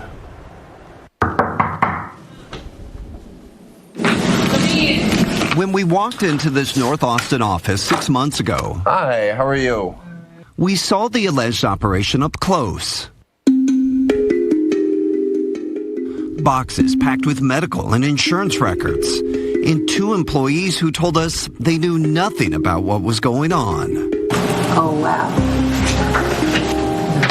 So this is all news to you? Yes, I did not know. Listed as a medical supply company, prosecutors say Centurion Medical was actually a shell created for the sole purpose of defrauding insurers. The first person tied to this alleged operation was Nika Machudzi, but we now know he wasn't working alone. So the Texas case shows how the old system let crooks cash in. Next up, Idaho joins the crackdown with state investigators warning fraud reports are climbing fast. In Caldwell, a woman faces criminal fraud charges. It comes amid a nationwide crackdown on healthcare fraud. Nikki Rochelle Cook is accused of falsely claiming to be a registered nurse and licensed practical nurse to get a job. The DOJ alleges she used victims' names and nursing licenses to get hired at healthcare facilities and earn over $22,000. Idaho's Attorney General says healthcare fraud remains a growing concern in the gem state as federal officials announce a record nationwide crackdown. So it's not just one state. It's not small time either. In Las Vegas, federal investigators say 2 healthcare operators use elderly patients as profit centers in schemes worth hundreds of millions. When you see a doctor, nurse, or any medical professional, you expect they'll do what's right and only bill you for necessary care. But sometimes those trusted providers take advantage of patients, leading to fraudulent billing, bad medical advice, and even death. Federal agencies and law enforcement have a message to accused fraudsters. Enough is enough. This is just the beginning. The beginning of what the feds promise will be an ongoing crackdown on fraud, costing taxpayers billions and rampant in our healthcare system. Fraud does not recognize party lines, and neither does accountability. And the problem hits home. We discovered several Nevadans facing charges, including Marizel Yuki, a 49-year-old nurse practitioner who court records say ran mobile wound clinics in 4 states. The indictment details illegal bribes, kickbacks, and the targeting of elderly patients in a $906 million scam, defrauding Medicare and the military's TRICARE with medically unnecessary skin grafts. She was performing these skin substitute procedures on vulnerable elderly Americans in hospices and in nursing homes, and then submitting those claims. She was using human beings, American citizens, as living piggy banks, and that she took Luxury necklaces, Ferraris, beach property, ripped out of taxpayer-backed healthcare. Now the fraud net widens. This time to Arizona, where a woman pleaded guilty in a fake tax refund scheme targeting government funds. National Fraud Enforcement Division. Arizona woman pleading guilty, attempting to steal more than $7.7 million in government funds by filing false tax returns. Protect the integrity of our tax system. From Medicare scams to IRS fraud, the common thread's the same: steal big and hope nobody notices. Now going to Capitol Hill, where Brandon Gill goes straight to a Democrat witness over who profits from food stamps. He says, I asked the Democrat witness defending food stamps if her org is funded by the companies that profit from them. Organization funded by organizations that make money from food stamps.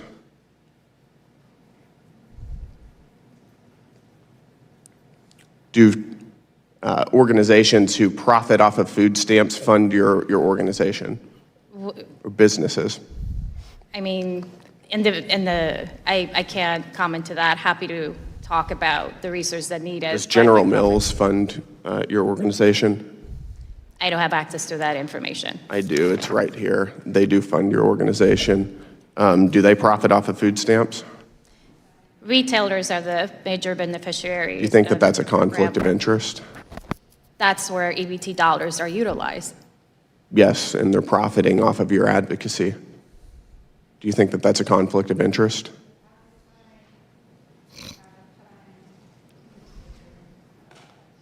I think most people think that's a conflict of interest. I know you don't want to answer. So he's zeroing in on the money trail next. Brian Jack brings his receipts, including thousands of luxury vehicles tied to food stamp enrollees in one state. And specifically, I just want to note from the report, in 2023 alone, food stamp enrollees in one state own more than 14,000 luxury vehicles. And among those, you had 3 Ferraris, 11 Lamborghinis, 59 Maseratis, and thousands of other luxury vehicles. The supposed goal of the SNAP program, of course, has been litigated today, but what was revealed in this report seems to be the program's reality.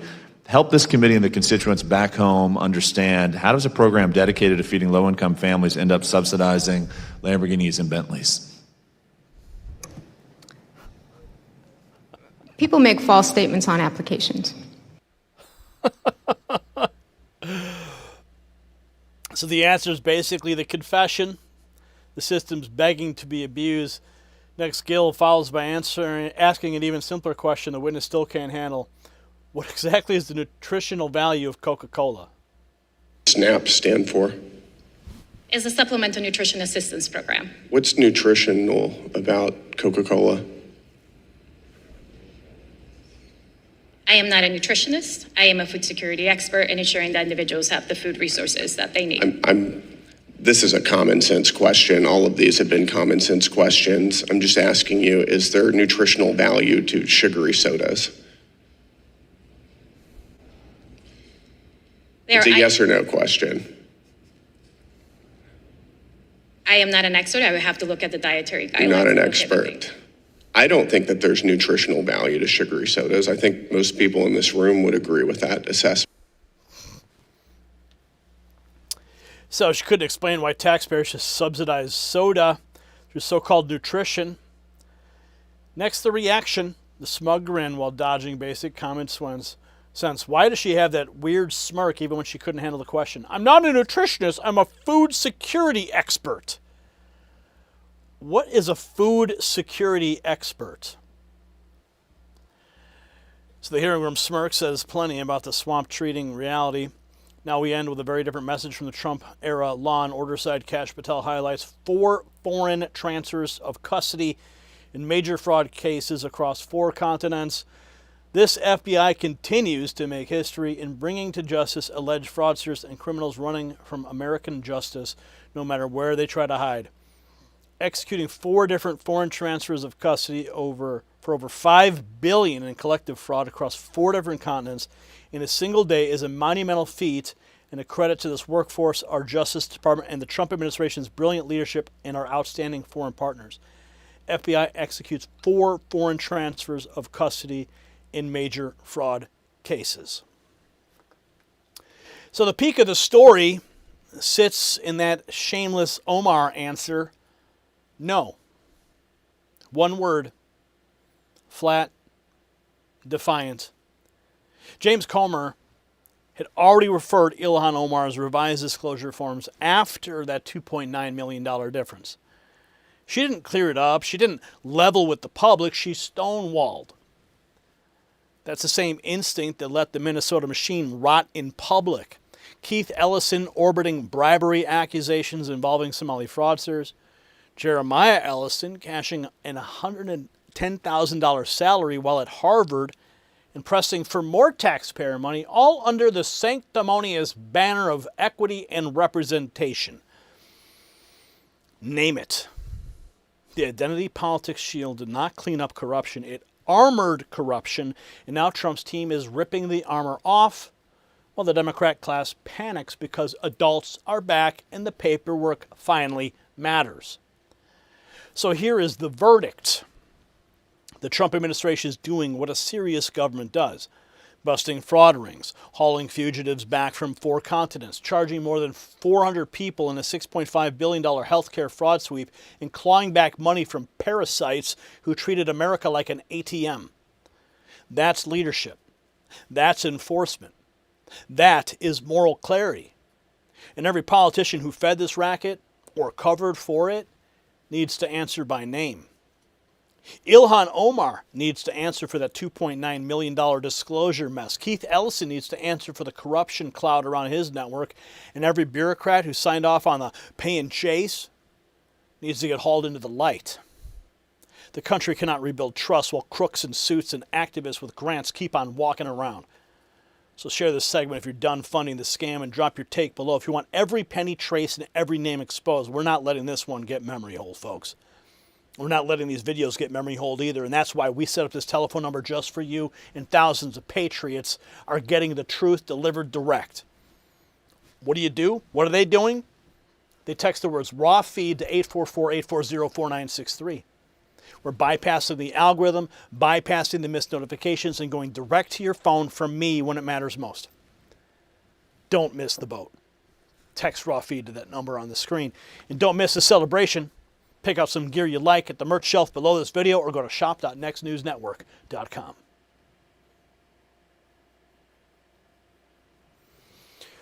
Whew! All right, guys, that was a 3-hour and 8-minute show tonight. Wow.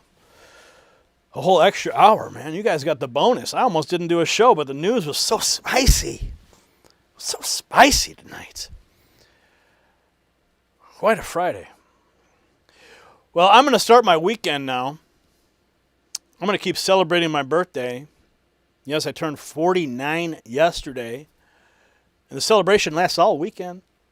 That's right. That's how I do it. So much to celebrate. So many wins. And you guys are celebrating with me. So thanks for hanging out all night. Looking at the numbers. 22,955 people tuned into this show tonight. Across all of our platforms, at Next News on X, at Trump Daily Posts on X, on YouTube, on Rumble, on Kick, all the places. You know the thing. So I'm going to go and take this jacket off and go hang out with my family and just kick off this weekend. So I hope you guys have a wonderful one. We'll see you on Monday. God bless you, and God bless the great United States of America.